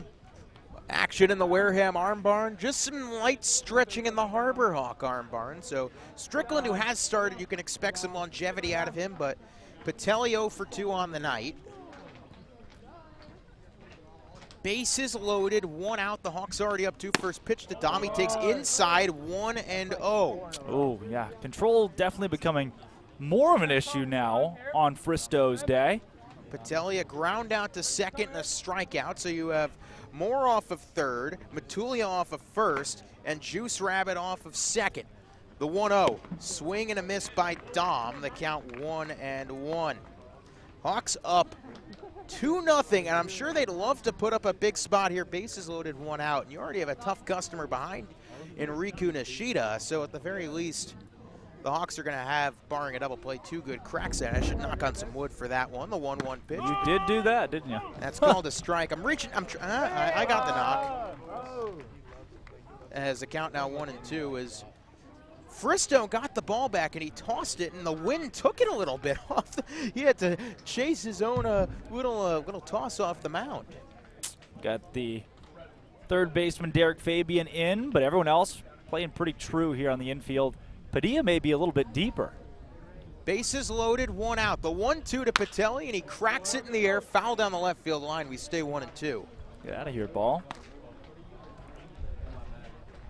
1 ball, 2 strikes, 1 out. Patelli, like we've mentioned, one of the 4 Hawks to homer. Don Patelli with 1 swing of the bat right here could blow this game, actually blow this game wide open. The Hawks have not had a grand slam yet this season. I believe the Gatemen are do it the again. only team Do to it. Knock on the wood. Do it again. I believe Wareham is the only team to surrender a grand slam all season. They gave one up to Chatham earlier this year. Is that the only grand slam on Cape Cod? Only grand slam on Cape Cod all season. Huh. Time is called. Yes, Wareham surrendered a grand slam to Chatham, a team that does not hit many home runs. There we go. Knock on wood. The sounds of the ballpark. Bases loaded, 1 out. The 1-2, Patelli wraps into the air, right center field. That's at least getting a run in, and it drops for a base hit. Scoring is Moore. Right behind him, Pepe, the throw home, cut off. And going to second, standing up is Dominic Patelli, a 2-run single, and the Hawks lead 4-0. Drake's got his hands straight up in the air, so it's a 2-run single. Patelli advances to second on the throw, and how about that? Time for a clutch hit indeed. Like I said, Don Patelli can blow it open with one swing of the bat, and he doubles the lead for the Harbor Hawks. It's now 4-0. He stands at second base, and the dugout called it. You hear a couple of these guys off the bat. It's down, it's down, it's down. Pepe coming around third, flashes the speed, comes in safely. Now you get Riku Nishida, who's up with 2 in scoring position, still just 1 down. Now you can actually blow this Now thing you wide add open. one. Well, you can bunt here, add another, and I think you're in a good spot if you're the Harbor Hawks. Second and third, 1 out the pitch. Nishida takes low. And if Nishida walks, then you get Mitch Jebb with them loaded. Yeah. We did mention Fristow does have control issues. True. Well, 4-0. How about that? The Hawks, who had a lead the last time they play here, couldn't get the insurance now. Have put up a 4 spot in tonight's game. Riku takes inside. Loud called strike 1. Count 1-1 to Nishida. He's had a very productive day. A run scored, a walk, and a single. He's 1 for 1. How about that? Patelli now 6 RBIs on the year. Nice for Dom.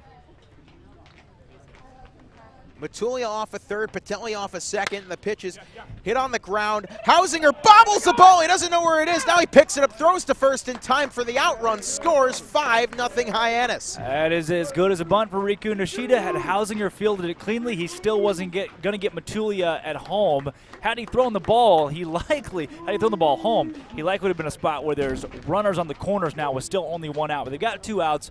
Runner on third for the Harbor Hawks, up 5-0. I promised somebody that Hyannis would win 10 games in their first 8 team. I had a lot on the line tonight. I can't go over all my secrets. I can't pull you. And now you got Mitch Jebb who can add to it, though. Boy, would you love to see Mitch Jebb bring this last runner home. It is Patelli off of third. Jebb single and 2 ground outs. The first pitch, Mitch showing bunt with 2 outs, pulls back, ball 1. We have lights at the ballpark here, too, so don't have to worry about that as the sun goes down. You know where they don't have lights? Katuitt, where the Hawks are slated to be tomorrow night. Or YD. YD is an or afternoon Brewster. game. Or Brewster. 1-0, 3 already in. Jebb takes way inside, 2-0. And you don't want to put Jebb on if you're Wareham, because then you have to deal with, I have him listed in my score sheet as Hyannis, but Justin Janice with the first 2 RBIs of the day. He's been pretty dang good, if I don't say so myself. A single and a sac fly, both bringing home runs. If you don't say so yourself, does that 2-0, mean Jebb takes low, 3-0, almost escaping the clutches of Campbell, or Campos.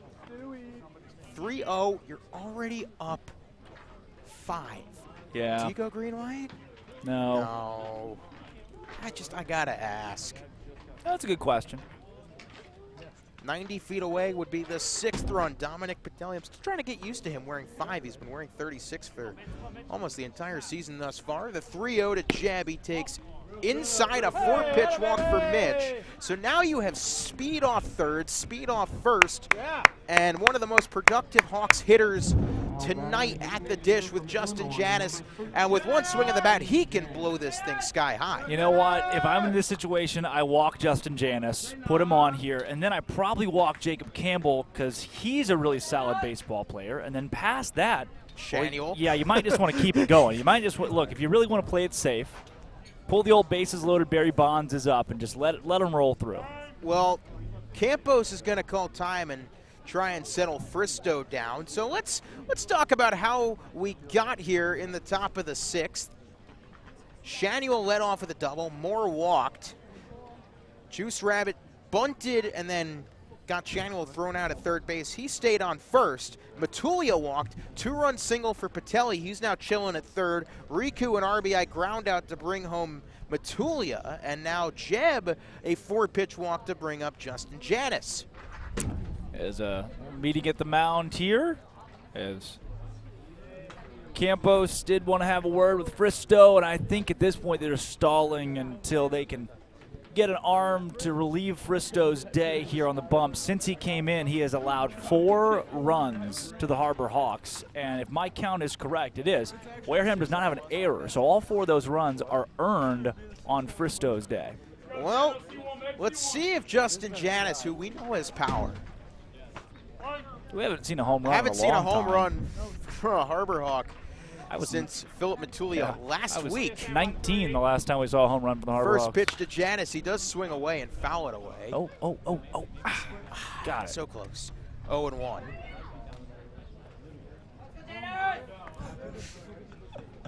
Riku cheering the boys on per usual. No balls in a strike to Justin Janice, who has raised his average to 268 today, the 0-1. And Janice is plunked, which happens so many times this past season at Illinois. Nothing new to him as he shrugs it off and trots down to first, and now Jacob Campbell with the bases loaded. Oh, that's got to be it. Somebody's got to help Jackson Fristow here. He's struggling with the control, can't seem to put it together on Fristow's day right now. We mentioned how control wasn't an issue for him his first couple of batters he faced, but it's really fallen apart now. And on his day, he has allowed 3 hits, 4 earned runs, 3 walks. He's hit a couple guys too. Well, Justin Janice was hit by 23 pitches this past year at Illinois, and now Jacob Campbell takes a first pitch. In 3 years of baseball, post high school, he's been hit by 59 pitches. 59 pitches. How do you do that? The 0-1, and Campbell takes an outside called strike. Now the count 0-2. So it's a special talent. Bases loaded, 2 outs. The Hawks have already brought 3 home. Oh, that was number 60. Congratulations to Justin Janice on 60 tonight. Here comes the 0-2 to Campbell, and he takes outside, I guess. Yeah, you know what? At this point, no mercy. Home plate umpire says no mercy. Bases loaded. You have Patelli off a third. You have Jeb off a second. Janice off of first. The 1-2 to Jacob Campbell, and Fristow sets and deals the pitch, and that's a high fly ball foul down the right field line, headed towards the shipping crates. We say 1 and 2. These are nice lights. 1 ball, 2 strikes. Fristow looking to get out of this without surrendering any further damage. It's lined to second base, right at Hausinger, gobbles it up, fires to first in time for the out.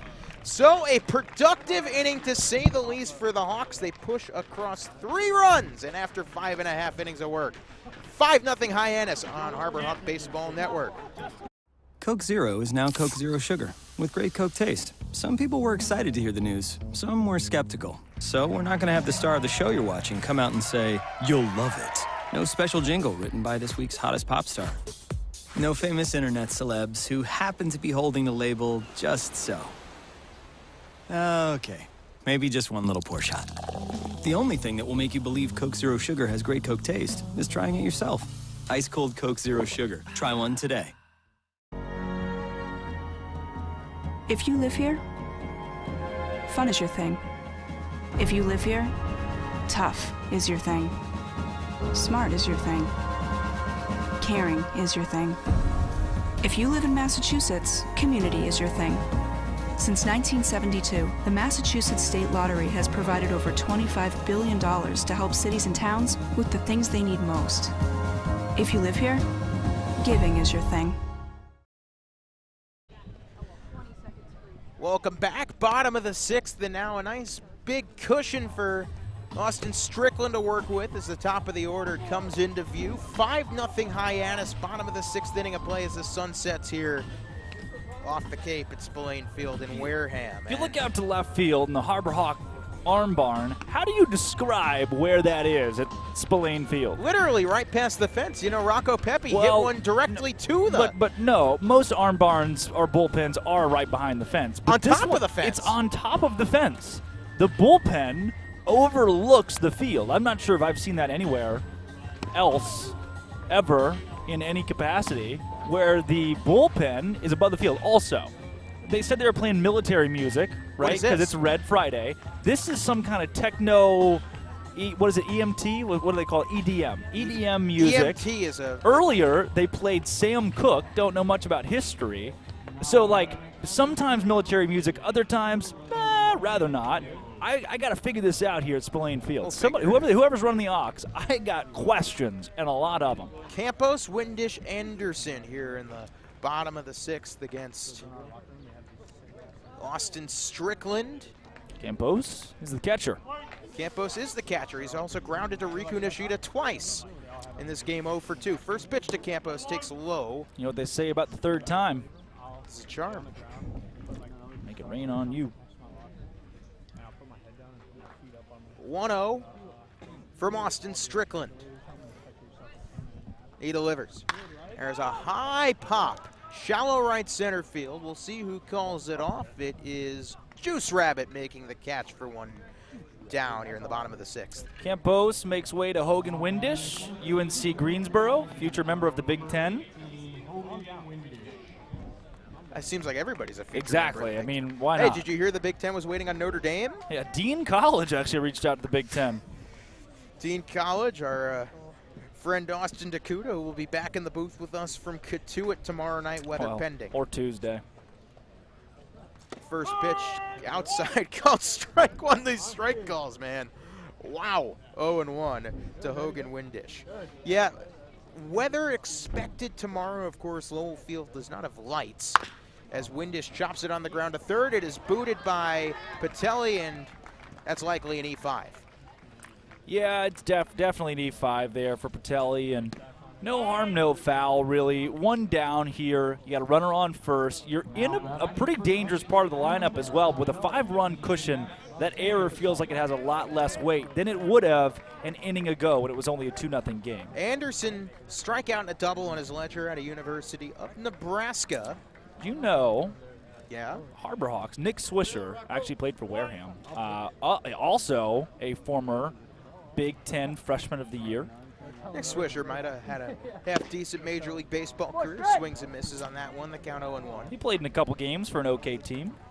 He's a White Sox. Then he was a Yankee, I believe. Then he was played for Cleveland for a bit. He was a Yankee. I remember that much. Part of the 09 championship squad, the last Yankee team to win the whole thing. It's been a while, It has been a while.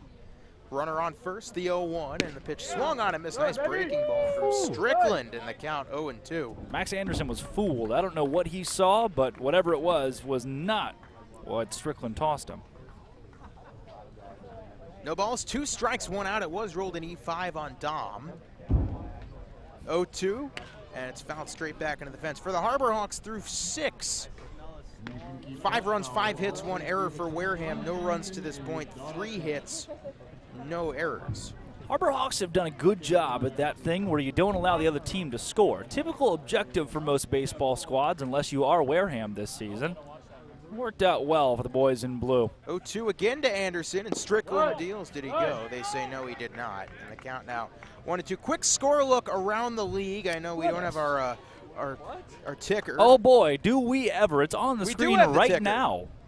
We do have the ticker. As we speak, unless you're on Mixler and you are confused. 1-2, pitch weekly, chop foul, just to get through it. Falmouth and Brewster tied at 0, top of the 7th. Katuitt and Harwich. They should try scoring. Harwich then was shut out last night by the Hawks, tied with the best team in the league at 2 apiece as of now in the top of the 6th. Katuitt or YD? Katuitt. Okay. YD a 1-0 lead over Orleans to this point. Now a 2-0 lead, bottom of the 6th from Eldridge Park. The 0-2 pitch, swing and a miss as the high cheese fools Max Anderson second out of the inning. Yep, that's a good strikeout. Continue. And last but not least, Bourne. A 2-0 lead over Chatham in the top of the 4th inning from Veterans Park way out yonder.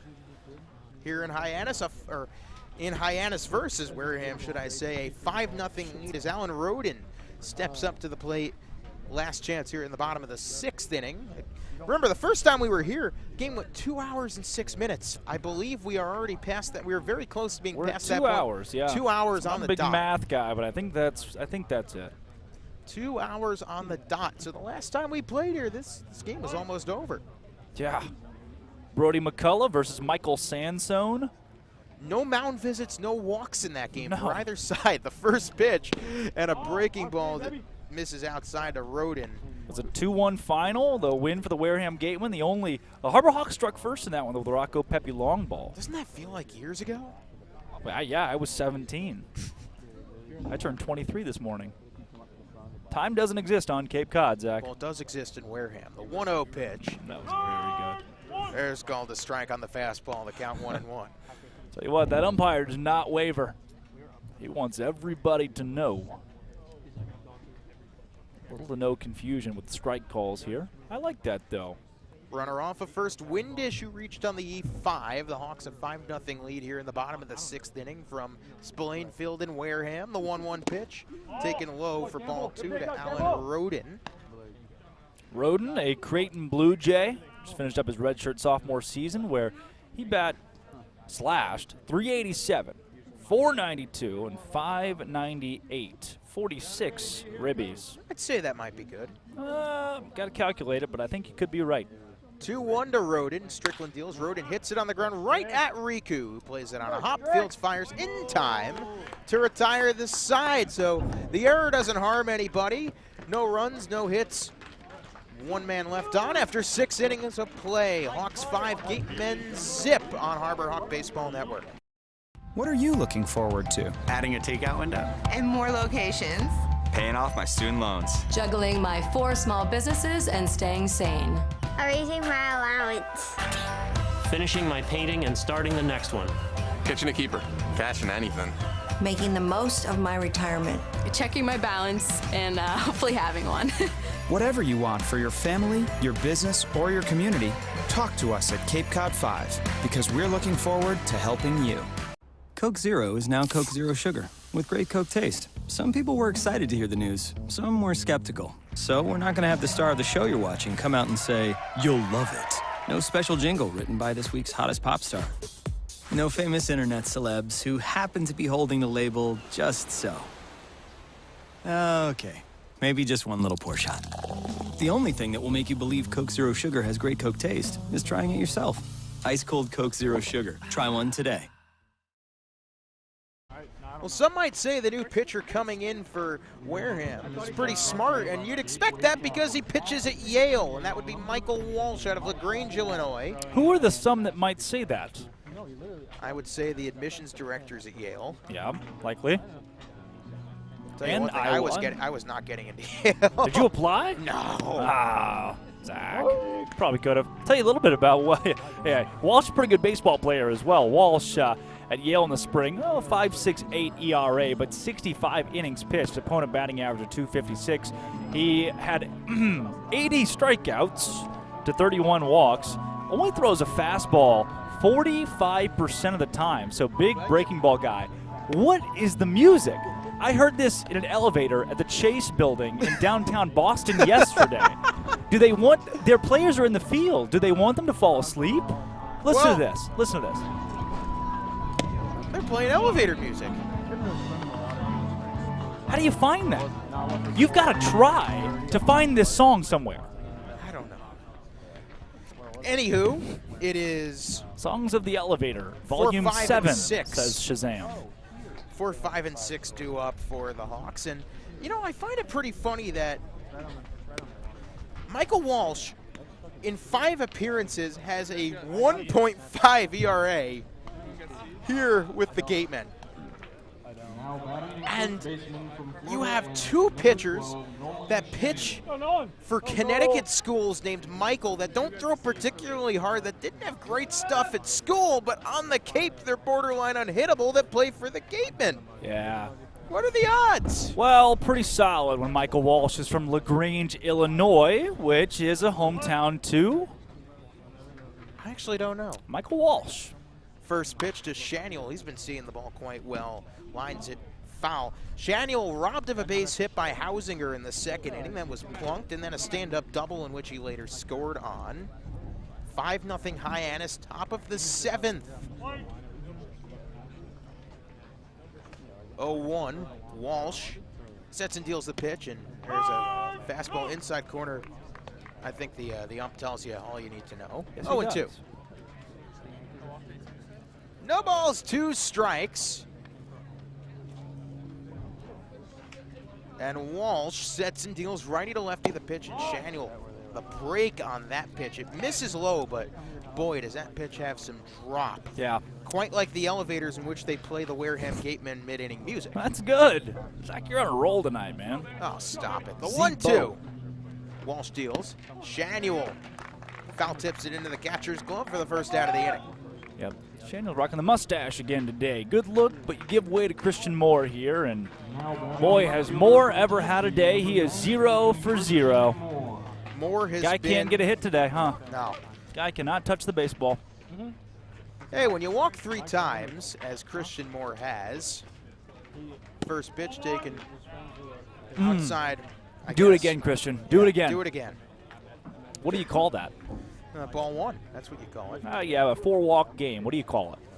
I don't know. I feel like there's got to be a term for it. It's rare. Golden sombrero. But it's not a sombrero. 1-0. Walsh takes low. 2-0. I'm going to Google this. Golden beret. We should coin it. We should coin a name for the 4-walk game. He's 2-0 right here after a ball in the dirt. There has to be a name. I refuse to believe there is not a name. 2-0 to Walsh. Up high and in. 3-0. What do you call a 4-walk game? Wikipedia just gives you base on balls. So there's not golden yes. beret. It is golden beret, the 4-walk game, because the golden sombrero. And that's called a strike. So the count now 3-1. Unexplained files or something. It's like Louisiana Voodoo. Someone's talking about Louisiana Voodoo. The 3-1. Happy inside. Golden Beret. That is it. Added to the highlight reel for Christian Moore, who has 4 plate appearances. He is 0 for 0 and has walked 4 times. You know, 4 walks in a game is pretty rare, almost as rare as winning the Massachusetts State Lottery, and is a proud sponsor of the Cape Cod Baseball League.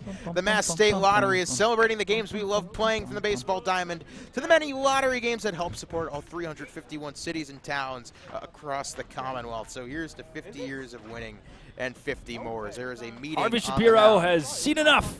2 batters, too many, and he has come to the mound to speak with Michael Walsh, who has charged 1 out here in the top of the 7th, walked 1 batter, and his skipper comes to the bump, likely there to make a pitching change. Really?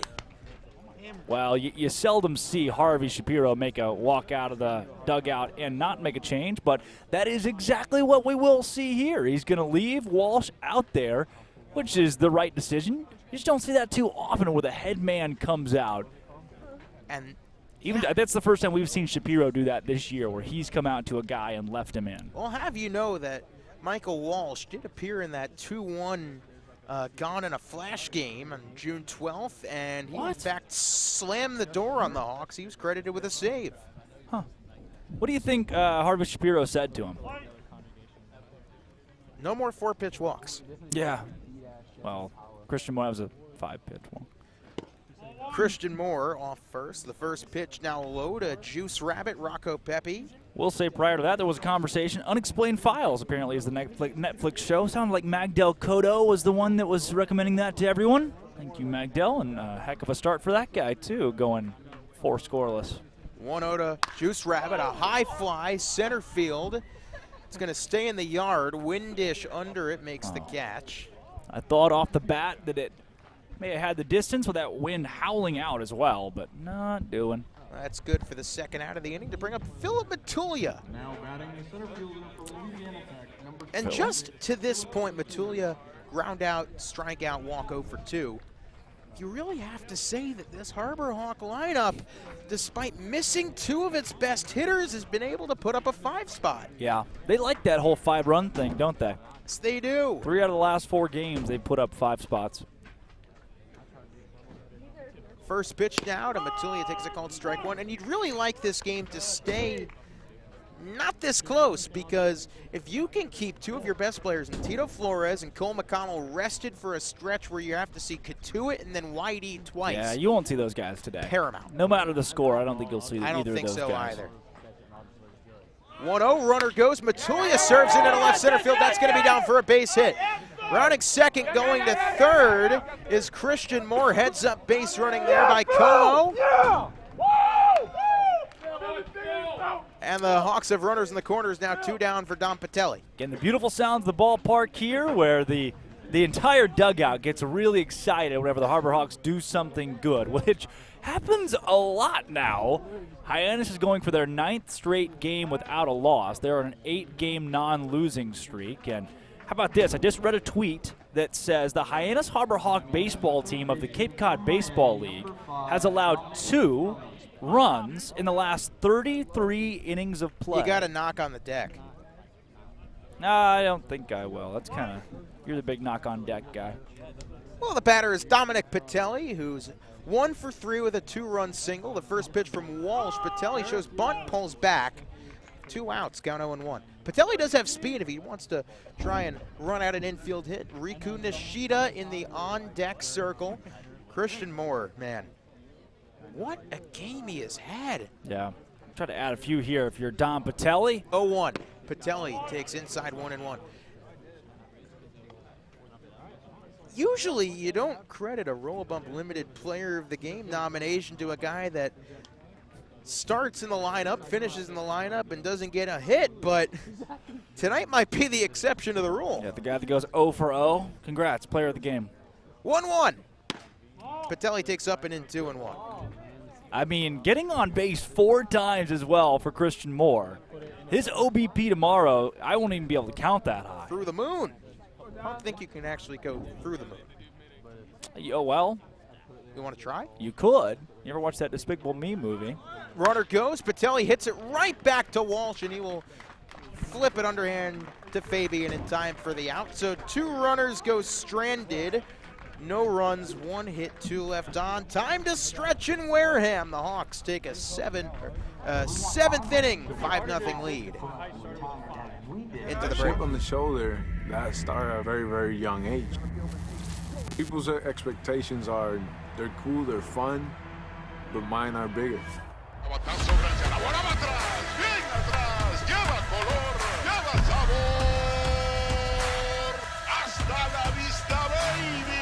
When you play in New York, they want to see winners. It doesn't matter if it's a Monday or a Friday or a Saturday. You got to come with it, or those fans will let you know. Pick one thing from me, pick one other thing from another player, make it your own, you turn to who you want to be. What motivates me is the unknown. You know, how good can I be? You get away from the lights, you get away from the camera. Mientras más presente yo esté en la caja de batería, más éxito tengo. Man, how can you not keep it fun, man? This is a kid's game. If you could go back and tell 10-year-old Francisco one thing, what would it be? You're a bad mother. Hope your stretch was nice and quick. They didn't even play Take Me Out to the Ball Game.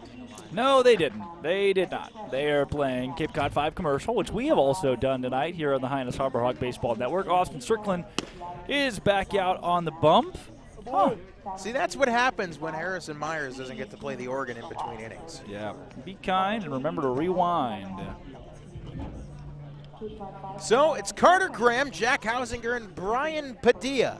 5, 6, and 7 due up for the Gatemen in the bottom of the 7th. A 5-0 lead for Hyannis, looking to keep the ball rolling into the weekend. 9 outs to go for this Harbor Hawk pitching staff. Conor Graham, impressive resume from Stanford, both in the classroom and on the baseball diamond. Here's the first pitch, and Graham hits it on the ground to short. Jeb Fields fires in time, 1 down. Mitch Jeb, for as young as he is, too, I mean, the guy flashing the glove there, it's a routine play, right? That's a play that every shortstop's going to make. But he just comes up, has that major league edge to him. You can see the throw across the diamond, too. I mean, he's just a step up, just a bit more development, and he's there. We've seen Mitch Jeb play everywhere in the infield except for first base at this point. Also like to give a special shout-out to former Director of Broadcasting, GM John Cabral, listening in from Forest City, Iowa today. There's a ball outside of the next batter. John, thanks for listening in. Pleasure to have all of you listening on Mixler and YouTube, especially John, a Harbor Hawk Broadcasting alum. Jack Hausinger lines it in the air to center field. Matulia on his horse all the way back, and he runs it down, losing a hat in the process, makes the catch. Yeah. What do you think Matulia's horse is named? I don't know. Oh, well, giving you creative freedom to throw out a guess there. Thought it was I like that though. That's fielding range from Matulia that you usually see out of Cole McConnell in that spot.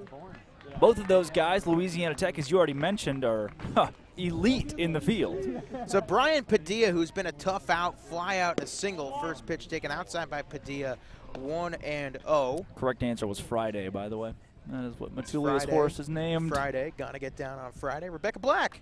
Maso Menos, yes. 1-0. Mostly Menos.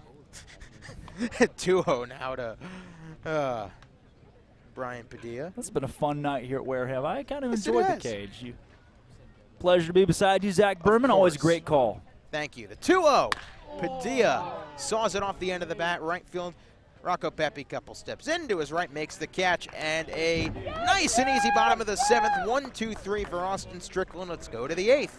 5-0 Hawks on Harbor Hawk Baseball Network. Diet Coke? Are you my mom? You should be so lucky, because you know what moms do? Well, I suppose we should start with the whole giving you life thing. It seems like that should be enough. No? Okay. What about her ability to send shockwaves through the neighborhood without saying a word? Or whip up a ridiculous handmade costume that you forgot to tell her about? Not to make you happy, but because she had a reputation to uphold. She invented rideshare, called it carpool, and did it for free. She didn't need those dating apps either. You copied her jeans, her spin, her shoes, her scrunchie, and whether you realize it or not, her music. Why not? Oh, and she can win any argument in 4 words. Because I said so. Everything you're trying to do, she's already done it, did it better, and she did it with a Diet Coke in her hand. So, drink what your mama gave you.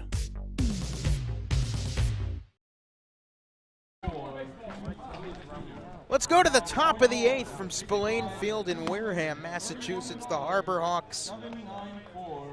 What a day. It's been 5-0. They lead the Gatemen, and Riku Nishida, who has been pretty solid and spectacular today. He's walked, scored, singled, and grounded out for an RBI as well. We'll step to the batter's box. 9-1-2 due up for Hyannis. Have a day, Riku Nishida. Look, I am not a truther of having a de facto leadoff hitter in the 9-hole because the guy's going to get a lot less at-bats over the course of a season. But fine, I get it. Riku Nishida in the 9-hole has worked out so well over the course of these last 8 games for the Harbor Hawks. Well, it also works out so well because you have another guy that's speedy, draws out at-bats, in Mitch Jebb, who's actually think about this. Philip Matulia, Dominic Patelli, Riku Nishida, Mitch Jebb are all consecutive in the lineup. That sucks if you're an opposing pitcher. First pitch to Riku takes low and in, 1-0. 4 straight guys that can run, too. Actually, 5. Rocco Pepe's got good speed as well. Yeah. Yeah. But really, Matulia, Patelli, Riku, Jebb, those are your big speedsters in the lineup as Riku takes another ball, too. So why not just stack them up, you know? Of course. Works out well with some power thrown there in the middle. McConnell's got some speed as well. Of course, he's taking the night off from shacking fly balls in center field. The 2-0, called a strikeout, 2-1.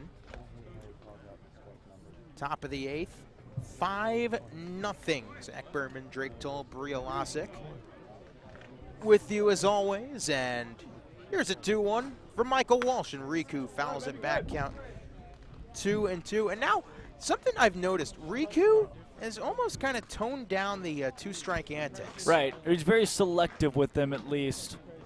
Yeah, it's not as much of a whole song and dance as been earlier. Now he gets down a little bit. Now 2-2, he takes inside, good take by Nishida, and that's something that not every batter in this league is going to hold up there, but Riku being Riku does just that. The count now full.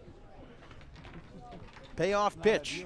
Walsh steals at 3-2, and Riku hits it on the ground off of Walsh. Could be a tough play. Walsh fields, fires, not in time, and Riku has his 2nd hit of the night. Now let's see what they score that one. I believe it will be a hit. Really hard contact off of the pitcher Walsh. It should be scored a base hit, and it looks like that's what they want to give Riku Nishida there. On the 3-2, a good piece of hitting back at him and great speed to get to first base. Here's a note on Walsh. He's now thrown 23 pitches, 12 strikes, 11 balls. Not the ratio you exactly are looking for out of your guy on the That's bump. something that Walsh has typically done. He's been lights out to start the season for the Gatemen. So now the dangerous Nishida off of first. First pitch, Mitch Jebb takes a called strike. Count 0-1. So Riku Nishida, have yourself a day. 2 for 3, 2 runs, an RBI, a walk. Yeah. Riku, And he's been great in the field. He's now at 250 batting average, which is he's not the guy you expect to necessarily be there. And there goes Riku. Pitch taken for a called strike. Throw to second. Not in time. Add a stolen base to your day, Riku Nishida. Riku, this guy's on one today. And again, look, him at 250 is a really good spot to be in because his OBP is going to be somewhere around the 400 range no matter what. So you're looking at a guy that you expect to come in and maybe be a 180 hitter, a 200 hitter, but have an unbelievable OBP. When he's at 250 and ramping up his production, that bodes really well for a guy who's adjusting completely to this league. Riku now a big lead off of second base after digging himself a little divot in the dirt off of the second base bag. A divot in the dirt. That was my band's name in high school. Here's the 0-2 to Mitch Jebb, who doesn't do that very often. Swings and misses down on 3 pitches for out number 1. Hyannis actually has stolen the 3rd most bases in the league. That was coming into this game. Riku adds another. They had 26 coming in. Wareham, last in the league with 6, just 6. They added 1 Second today. to last is Harwich with 12. That's twice as many as 6. And Meeting on the mound. well, the trainer has come out to talk to the pitcher here, Walsh. She's speaking with Michael Walsh. Harvey Shapiro is speaking with him.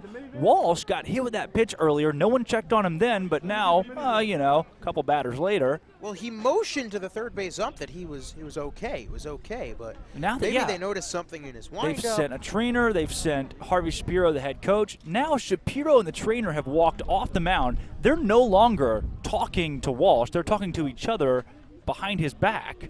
I mean, Walsh is a huge part of this Wareham Gatemen bullpen. So if there's, looks like he's going to stay in the game. This is funky. I would love to be a fly on this wall. Wait. Well, it's all smiles from Walsh, all smiles from the trainer.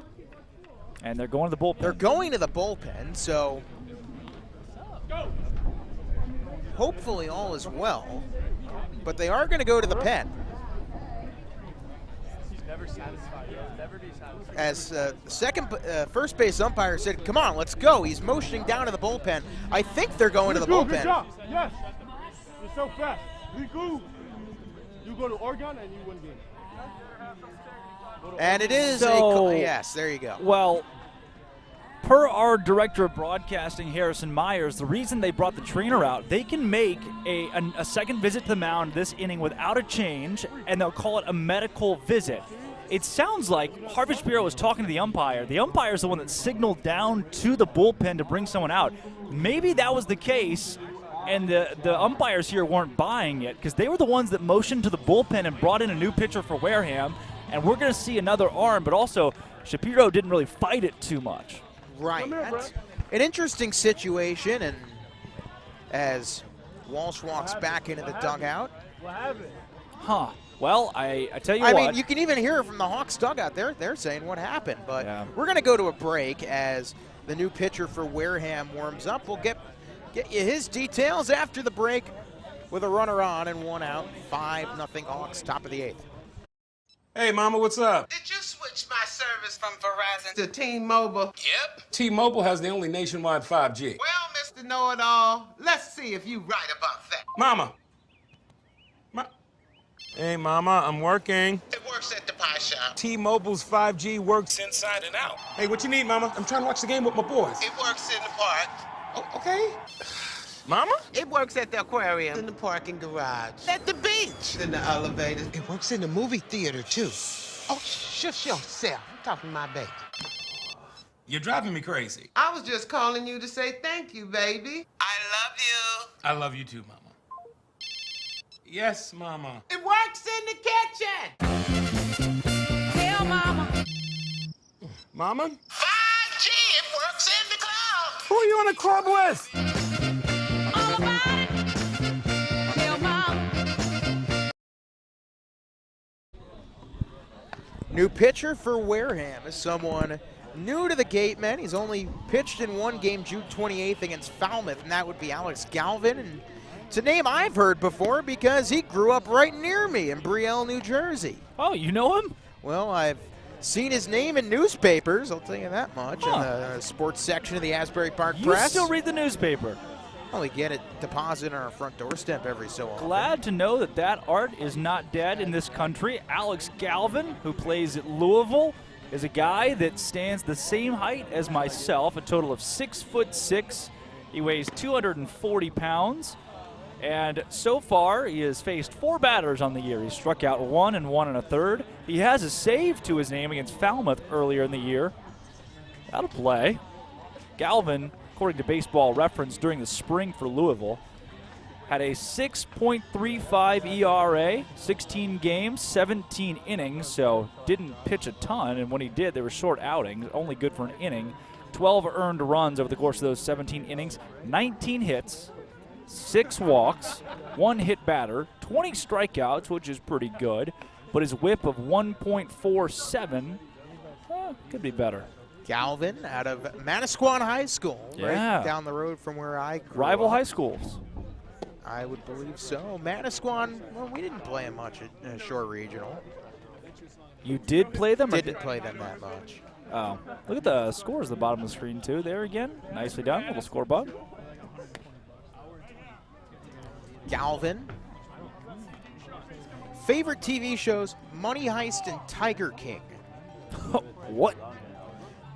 Favorite teams? Well, he's got good taste in baseball and football teams, the Yankees and Giants, and the New York Knicks. I'm so sorry, Alex Galvin. Huh. Yankees, Giants, New York Knicks. Giants is in not New York the, Giants. Yeah. Well, we had that one guy who was a pitcher for that one team earlier this season whose favorite teams were the Lakers. Cowboys. Was it the Cowboys and the Lakers? Cowboys, Lakers, Yankees. Yeah. Like, Wonder who's that guy? Why? Is Duke basketball in there? Right, Is Alabama football? Alabama football. Manchester United. Pick a region, man. Manchester United. That's European basketball? Soccer. Oh. Tennis? Crochet. Djokovic. I do enjoy a good tennis match. I do too. Baylor's good at tennis. Nolan Shaniel's good at baseball. Shaniel's had one heck of a day, but it's not Shaniel at the plate. It's Justin Janice. He rips it to center field, and coming in making the catch for the second out of the inning is Hogan Windish. Yep. Sorry to Justin Janice, who's also having a pretty good day. Yes, he is. He's got 2 RBIs on his ledger, but that's likely it, as Jacob Campbell, who is 0 for 4, strikeout looking, ground out, strikeout swinging, ground out. He's the one guy due right now for the Harbor Hawks. Everybody else has reached base except for him today. Wow. So. Look at that. 8 of the 9 guys. Is that right? Yes, 8 of the 9. Nishida off a second, a big lead. First pitch down from Galvin, and it's a called strike on a breaking ball. Count 0-1. Wonder if they're going to put Strickland back out there for the bottom of the 8th. Yeah, why not? Again, 6 games in 6 days. Strickland hasn't shown many signs of wavering either. You have a 5-run cushion. Riku, a big lead. Now he's just dancing all around. The pitch taken outside corner, called a strike. Count 0-2. God bless you. Goes on tight. No balls, 2 strikes, 2 outs. Galvin to Jacob Campbell. Riku Nishida, big lead off a second. Here comes the 0-2. And it's in the dirt, gets away. Riku will take the free pass without any question. There's a wild pitch. The Harbor Hawks have been privy to those. Now, we don't have an official stat on how many wild pitches have been thrown at the Harbor Hawks this season. Well, one of them won them a game. But it's a lot. That number is quite a bit. They have not only won games, they have tied games on wild pitches. It's kind of been the MO. Poor Jake Peppers.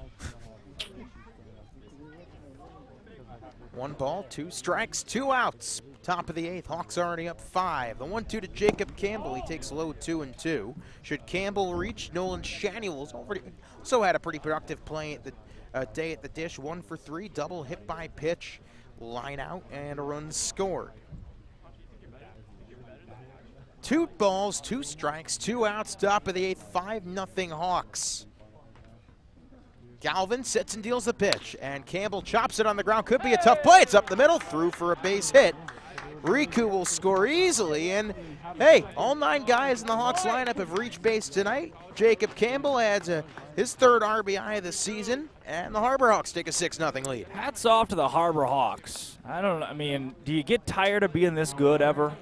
Hey, don't take this for granted. No, not at all. 8-game non-losing streak, trying to stretch it to 9 here tonight with a 6-run lead.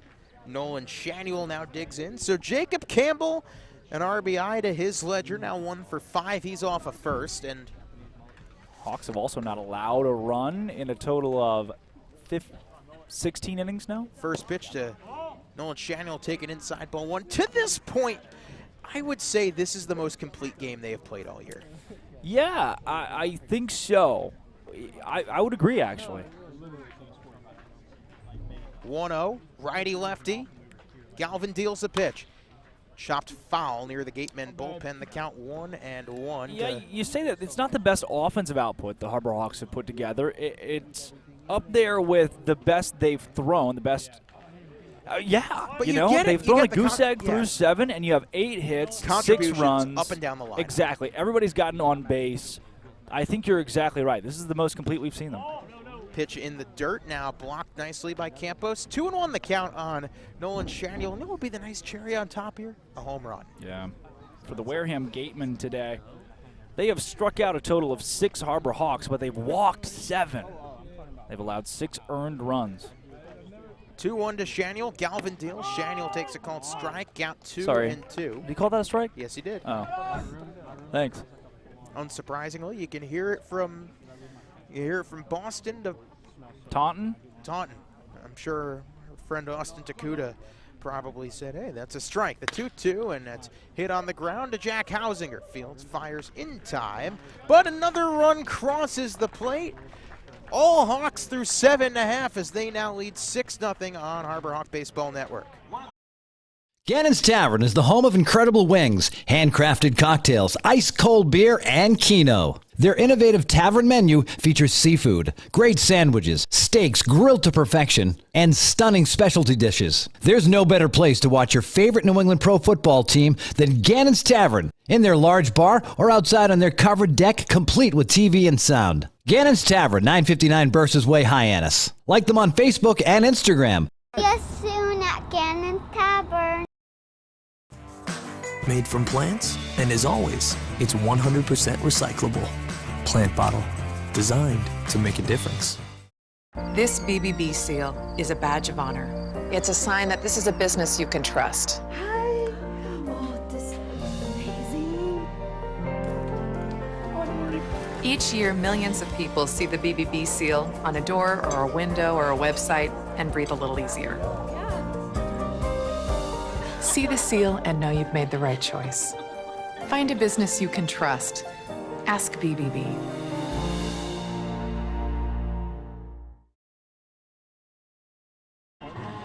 Well, as the Washington Post March blares, friend of the broadcast booth, Wes Burton has entered the game, so Austin Strickland's night is over. So from SEC to SEC to SEC. And the great sounds again. We've gone back to our old friend John Philip Sousa. Something hit the mic.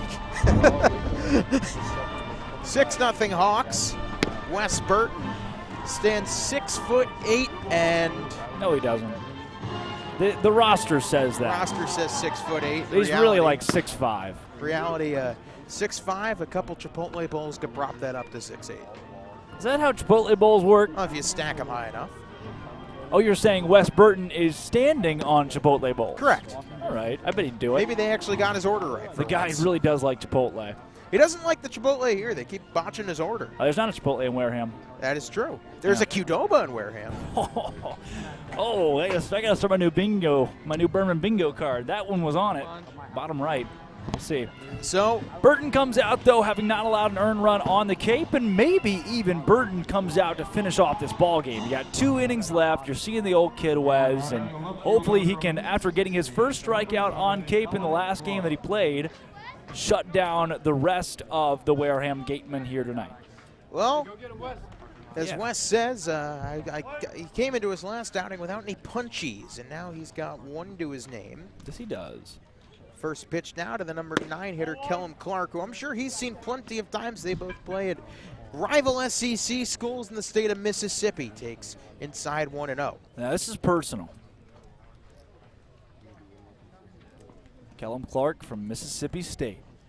Wes Burton from Ole Miss. There's not a nickname for, like, is there a trophy between the two? I know there's the Egg Bowl. Yeah, there's definitely a trophy.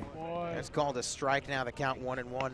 Well, it's the Egg Bowl for football. I don't know if there's a trophy for baseball as well. I think they call it just the Egg Bowl for everything, probably. I don't know if they change names for sports. Arkansas, Mizzou. Battle line rivalry presented by, who sponsors that nowadays? State Farm. State Farm, the 1-1 pitch, and that's scooped into shallow right. Could be a tough play, and it's caught by Rocco Pepe. Takes a couple steps in, 1 down. The Juice Rabbit sets him down. Wes Burton gets his first out of the outing, and then Derek Fabian comes to the plate. So you go from facing a Mississippi State guy to now facing a Florida guy. Wes Burton will also be the new proud owner of a national championship ring. He'll get a big one for the old right index finger. Is that what it is? No, ring finger. Ring finger. Oh, that would make sense, huh? That would make sense. Well, Clark flies out. Now Derek Fabian. Brother of Jed Fabian. Who's flown out twice to Rocco Pepe as well. First pitch called a strike, outside corner 0-1. Well, I'm looking it up right now. Velo, bench press. Yes. You see that pitch right there yes, from Wes? I did. Egg Bowl's only football. Oh, that's a bummer. What do they call the baseball one? They don't have a nickname The battle for the better ballpark? The 0-1, and Burton misses outside 1-1. That's been the one critique, really, of Wes throughout his career, through college baseball and on the Cape. And that's what people looked at as his walk totals. He's got 3 walks through 3 innings on Cape. This is the 3rd time he's seen Wareham as well. He's pitched against Orleans, Wareham twice, now a 3rd time against the Gatemen, 1-0 on the season. 1-1, and the pitch swung on and missed. The breaking stuff from Wes looking sharp. Breaking ball, Wes Burton. Count 1-2. He's and that was a struggle for him at Ole Miss as well, the walk totals, but the 6'8" frame can be tough to control it. You see that at a lot of these really tall guys. And if Wes can hone that in, maybe add another pitch to the arsenal, he goes from great to elite. The 1-2 pitch, and it's taken up in it. Oh man, Wes is feeling it tonight. We don't have a radar gun here. We don't have much. We don't have hits or walks or no. Well, they only give us runs, balls and the strikes. Count. Yep. Wes, couple signs from Jacob Campbell. Wes is squinting to get it from Campbell. Here's a 2-2 pitch from Burton. He deals, and Fabian takes outside. Count will go full. That's a beautiful breaking ball, too. He's trying to get Fabian to chase on the 2-2, going outside and away. Wes now takes the glove off. Outside and away? Yeah, no, that's well, he's redundant. Getting seemingly every sign in the book from Jacob Campbell. Finds one he likes. Payoff pitch, the 3-2 incoming. Wes Burton sets and deals the pitch. And it's a high pop foul down the right field side as he jams Derek Fabian. That's what Wes said. The first batter he faced on the Cape against Orleans in Game 2, it was a 9-pitch at-bat. And he told us after, he's like, look, I'm just thinking, guy, listen, you've, in front of the scouts, shown that you'll fight off pitches. Just ground something out to second base already. That's exactly what the guy ended up doing eventually. He's got here Fabian fighting off a few. Payoff pitch, the 3-2 once again. Burton to Fabian. Ole Miss versus Florida. As time is now called.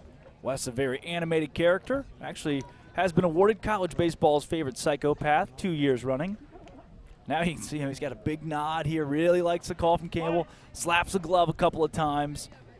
Comes set with a big frame. Here's a 3-2 from Burton. He deals, and it's taken outside, ball 4. Not by much, but a one-out walk for Derek Fabian, and now Ryan Campos steps to the plate. You did say walks were the one knock on Wes's resume. Reeling in the control is certainly going to be something he'll work on, but Wes has seemed to find a way to get guys down here on the Cape. He's just has yet to allow a run this season, only allowed 1 hit through 3 innings. He's only struck out 1. But he's still dealt pretty well for the Harbor Hawks. Campos 0 for 3 to this point. Derek Fabian off a first pitch. There's pitch inside 1-0. He's also my boss, though, so I got to watch what I say about him. That's true. Wes has a smile on his face right now. He had one for a second. I think he's having fun playing baseball here. I think he's having a lot of fun. Hawks are having fun, up 6 to this point, the 1-0. And there's a called strike. I feel like Wes almost has to rein in, like, not laugh when he hears these loud, crazy strike calls. Oh, you know, Wes has made a comment or two about that from the bullpen where you can hear it from out there. Maybe that's why the umpire does it. 1-1. Burton deals. Up high, 2-1. Don't slow down. Throw it, baby, throw it. Magdal Cotto, tell him don't slow down, just throw it here. 3 biggest friends of the broadcast booth, I'd say. Cotto, Strickland, Burton. It's pitch and catch. Firing at the glove. Just you and the catcher here. All throwing tonight. 7.1 shutout innings to this point. Swing level. Humbeb. 2-1. Swing and a miss in the high heat, 2-2. Good spot there for Wes Burton, going away from the batter again. He's done that on the last few. I tried to give him some coaching advice, you know, saying, Wes, you might as well throw it. You should throw the two-seam fastball high in on the hands. It's going to get a lot of guys out. And he's doing the exact opposite of that. Wes licks both his elbows. Shows that I am not quite Ray Korn. 2 balls, 2 strikes, 1 out. Burton to the lefty Ryan Campos. Here comes the 2-2 pitch, and Campos chops it on the ground. Nishida, the backhand flip one onto first, not in time, but did you see Mitch Jebb barehand that ball and get it out in time? Almost one of the most mind-bogglingly impressive double plays this season, but it will stand a 4-6 put out at that. Nishida took a little too long to get it out of the glove, but that's all right. Hopefully Burton can get another out here. You say Burton had licked his elbows? Yes, he did. He licked both of them. I don't think you can lick your elbows. That's anatomically impossible, my friend Zach Berman. Well, he was anatomically? It's anatomically. Anatomically impossible. I go to a medical school at Baylor. Sure you do. You wouldn't know it. Sure you do. Oh, jeez. Hogan Windish. First pitch, outside 1-0. Thank you to our producer, Abby Stokes, for the quick correction there. Anatomically, yeah. Abby also going to Baylor, noted medical school. You should be a journalism major at a medical school. It's the world's greatest cheat code. Or you could be a medical major at a journalism school like Missouri. You could. Don't want that guy as my. Well. 1-0. And that is wrapped to left center field. Could be trouble. That's going to be down in the gap for extra bases. Matulia cuts it off. Now bobbles the throw. They're going to wave home the runner, Fabian, and that's going to break the shutout. So it's an RBI double for Hogan Windish here in the bottom of the 8th. The Gatemen are on the board as the Six Flags theme makes an appearance. Yeah. Not a lot of fans dancing to it. Well, it made an appearance and it went away quick. Oh, no, it's back. It just restarted. You know what's better than 3 of Tom Jones' What's New Pussycat? So now it's skipping. Now the scoreboard's 4 of Tom Jones' What's New scoreboard's Pussycat. turned off. Now it's back on. Man, the Six Flags theme just broke Spillane Field. Either What's New Pussycat's played 4 times or twice. That's a really long song. Is it as long as Rattling Bog? No. No, nothing's as long as Rattling Bog. Max Anderson, strikeout, double, strikeout. Runner off a second. Windish now a 6-1 lead in the first pitch. Anderson takes a called strike, count 0-1. So for Burton came with a purpose on that pitch. For Hogan Windish, now that average is going to move up from 292. He's had an impressive season. Yeah. First earned run for Burton on the year. The 0-1. Good high breaking pop ball. foul, count 0-2. So Burton will, if he can get an out here, will have 4 innings under his belt. Just to get you the stats on Windish, that's Hogan's 10th RBI for Wareham this year. So that average should be hovering around the 300 rate after this game. He started today 307, was 0 for 2 to that point. Runner off a second Windish, the 0-2 to Max Anderson out of Nebraska. ERA will go up past 307 now. Here's the 0-2. Anderson pops it straight foul. Count stays 0-2. That math I can throw together real quick. So to this point, Harbor Hawks 6 runs, 8 hits, 1 error. For Wareham, 1 run, 4 hits, no errors. Off a second wind dish. 2 outs in the bottom of the 8th, and the Hawks a 6-1 lead. Burton checks off second, and now will take a step off the mound. Showing off the athleticism there. Rolls around, did a little hop. Burton's back on the rubber. The 0-2 from Wes Burton. He sets and deals the pitch. Inside, 1-2.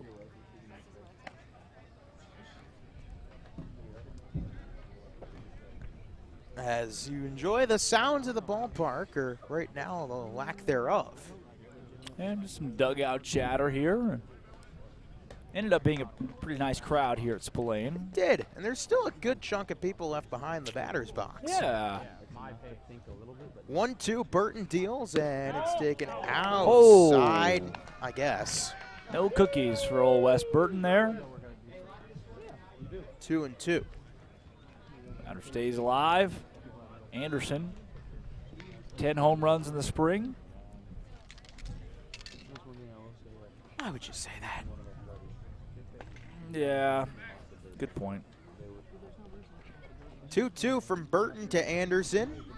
Burton checks off second. Now deals the pitch. Called strike 3. Good morning, good afternoon, good night, Max Anderson. Wes Burton does relinquish the shutout, but not much else. 1 walk, 1 hit, 1 man left on base. We go to the 9th. 6-1 our score. The Hawks have the lead on Harbor Hawk Baseball Network. And as always, it's 100% recyclable. Plant bottle, designed to make a difference. This BBB seal is a badge of honor. It's a sign that this is a business you can trust. Hi. Oh, this is amazing. Each year, millions of people see the BBB seal on a door or a window or a website and breathe a little easier. See the seal and know you've made the right choice. Find a business you can trust. Ask BBB.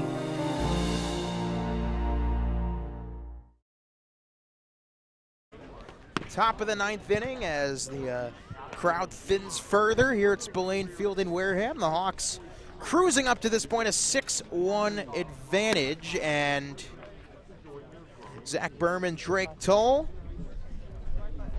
here with you as always. Those are our names. Yes. I mean, what a full team performance. Great team effort. And you'll never guess who is pitching here in the top of the 9th. Michael Sansone. That is Jack Hausinger. We have a position player on the mound, ladies and gentlemen. Not Jack Hausinger. Jack Hausinger, who has been phenomenal at second base. There's no way this is happening right now. Well, they just announced it over the PA. It is, in fact, Jack Hausinger on the bump. I mean, I guess they're just out of pitchers. Position player pitching. It's only a 5-run game. It's 6-1. I believe that's against the Major League rules, not against the Cape League rules. So, Hausinger now, this is just something you don't really see. We certainly haven't seen it to this point. If you want to know Hausinger's pitching stats, sorry, we're not going to tell you. They don't really exist. This is unprecedented. They put Hausinger, who's been kicking butt at second base this game, onto the mound to pitch. The guy's been a heck of a fielder for them. They're going to have to put a new second baseman in the game. Hausinger's going to pitch. How many times do you see the position play? Usually it's an outfielder, strong arm, big arm. Hausinger's on the mound. Oh, thanks, Blue. Can you hear? So that's the loudest he's been tonight. Wish that guy would speak up behind the First plate. baseman Fabian moves to second. Who's in at first? What? No, what's on second? Now the DH. No, who's on first? No, we're not getting into the Abbott Costello. It is Graham now at first. Abbott Moving Costello? to second I think is it's Derek Abbott Fabian. Costello. Yes, it is. So that brings up Christian Moore, who has walked 4 times now. He comes in, takes the first pitch. Come on. What do you call a 5-walk game? The platinum platinum beret. Not the golden beret. That was 4. He's already got one of those on right now. Moore takes a called strike. Hello.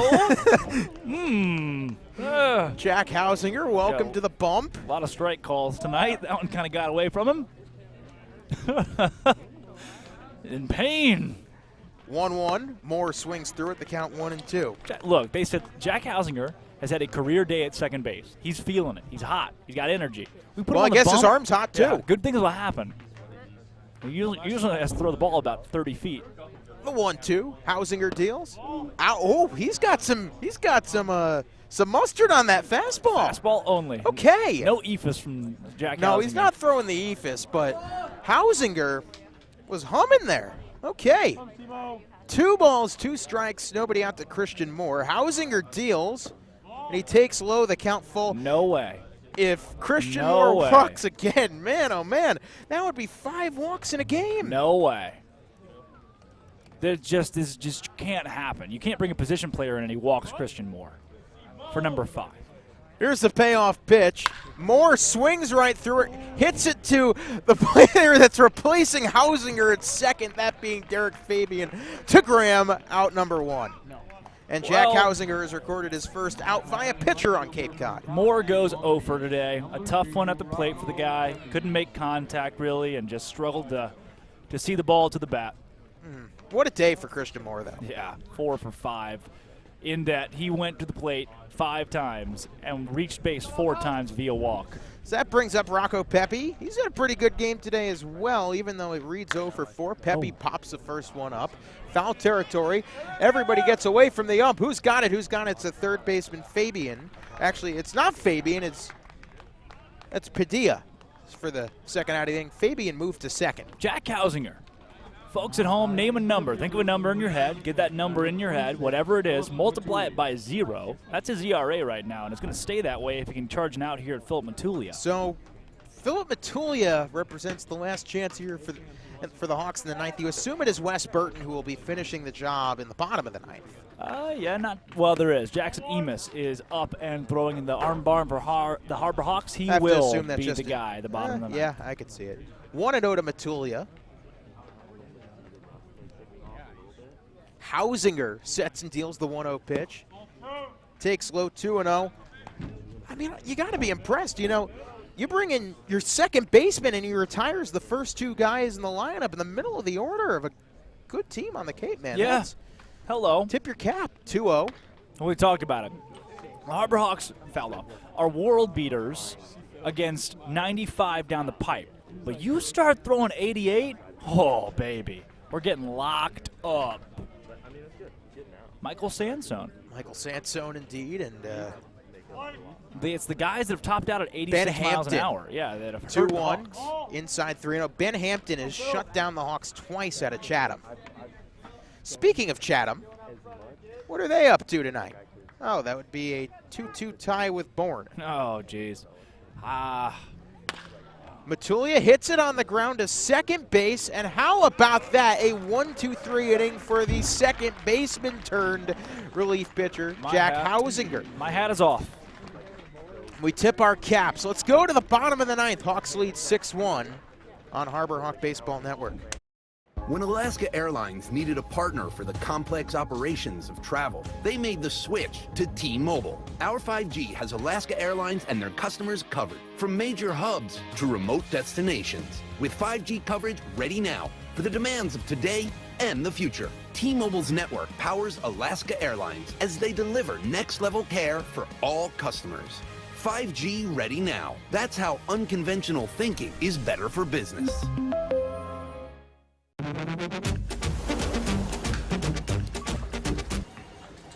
Tastes like a Coke. We nailed it! Coke Zero Sugar. Have they nailed it? Sounds like they really nailed it, huh? Nailed it. And that's when you said...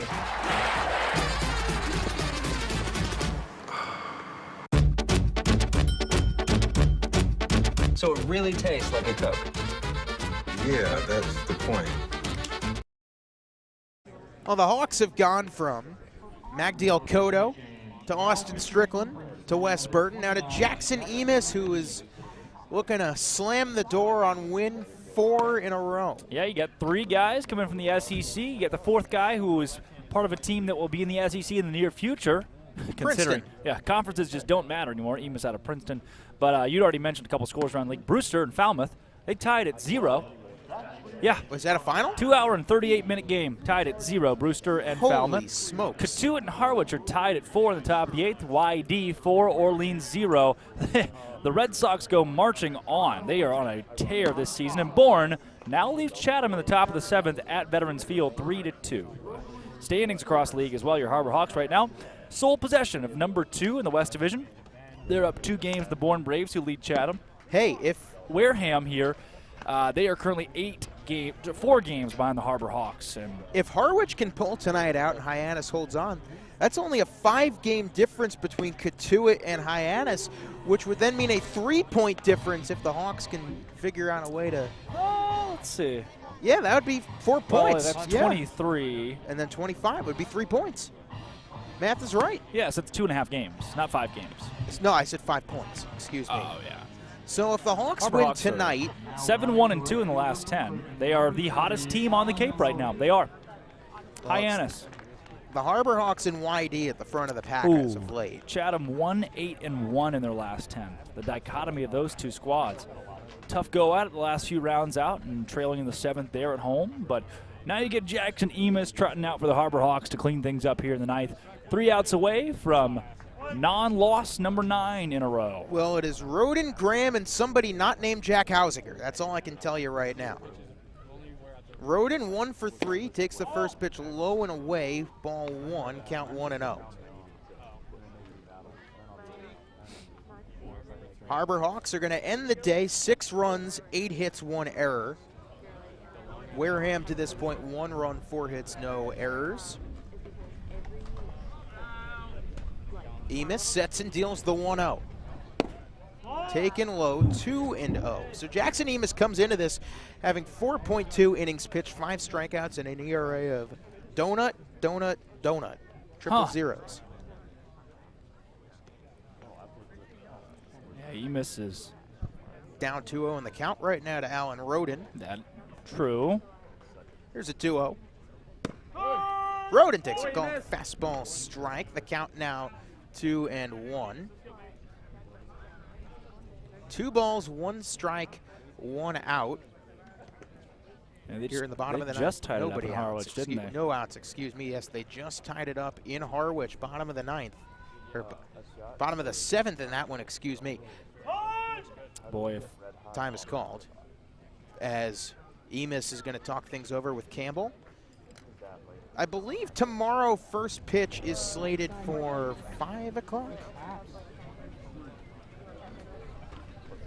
If I'm not wrong. Sorry. 2 balls and a strike, nobody out. Really interested in that conversation that was going on there.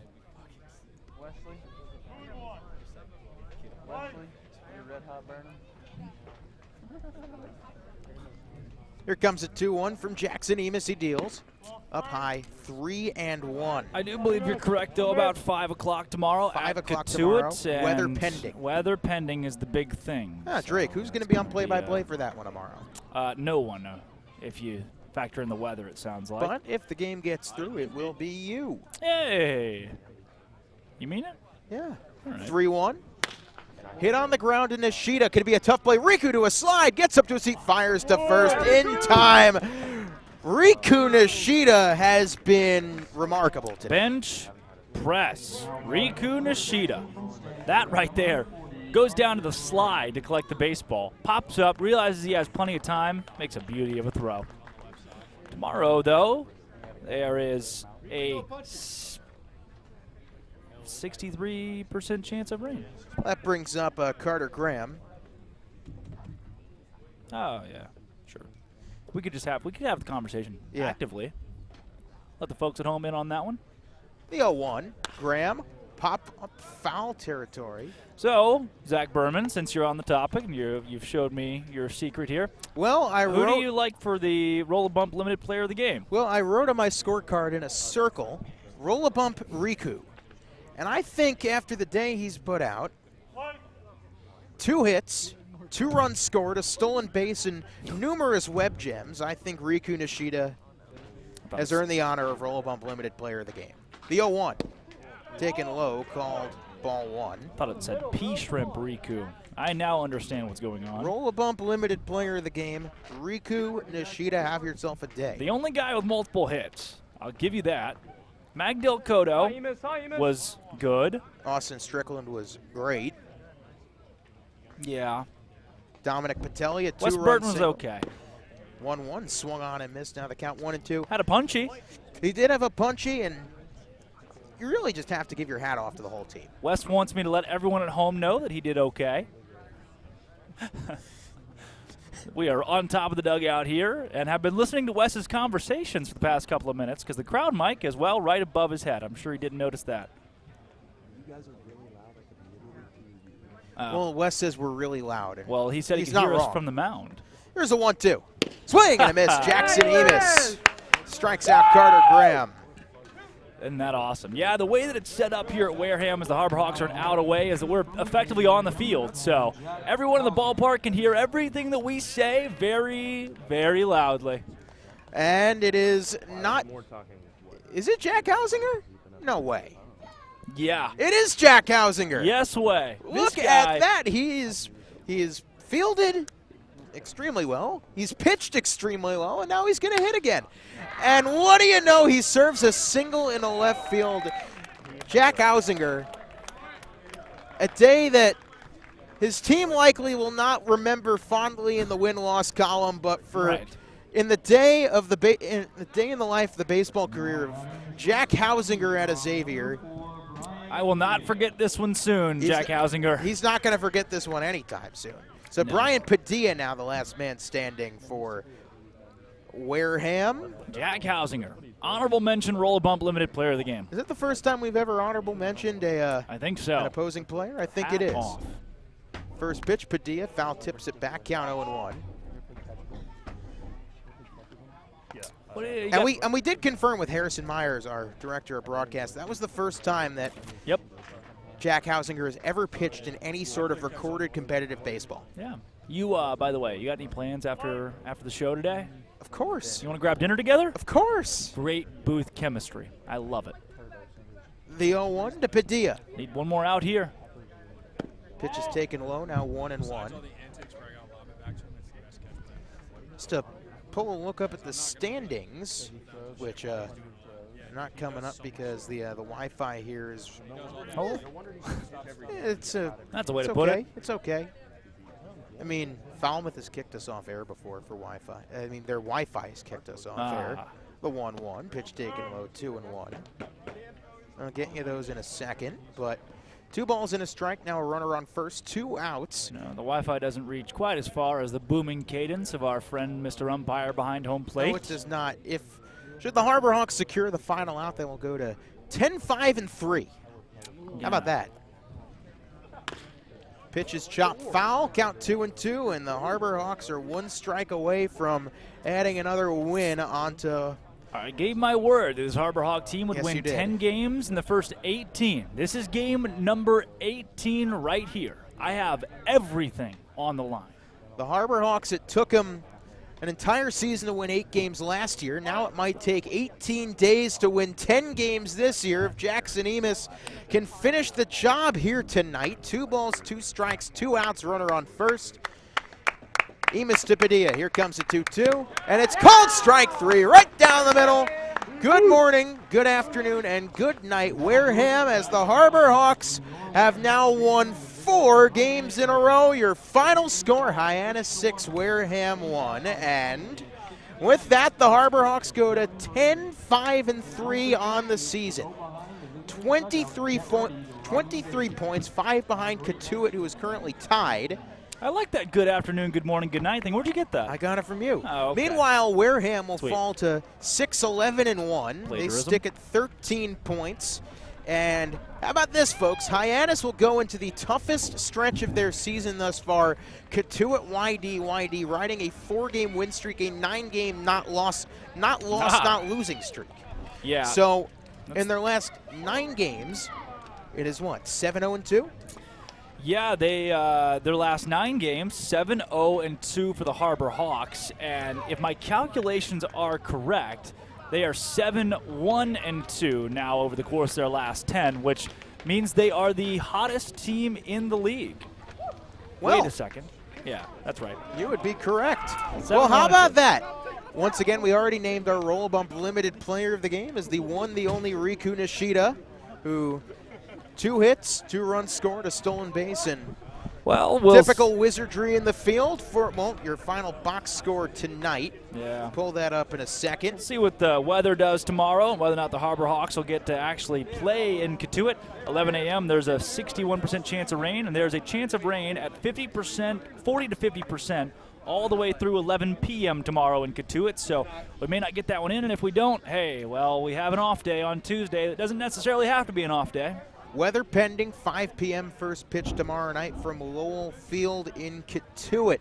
But for Hyannis, 6 runs, 8 hits, an error. For Wareham, 1 run, 5 hits, no errors. And, well, for Abby Stokes, Drake Toll, our sideline reporter, Bria Losick, and our director of broadcast, Harrison Myers. Sounds like the wind is almost whispering. It's got this, like, slight... What's the wind almost saying? in the distance. I know it.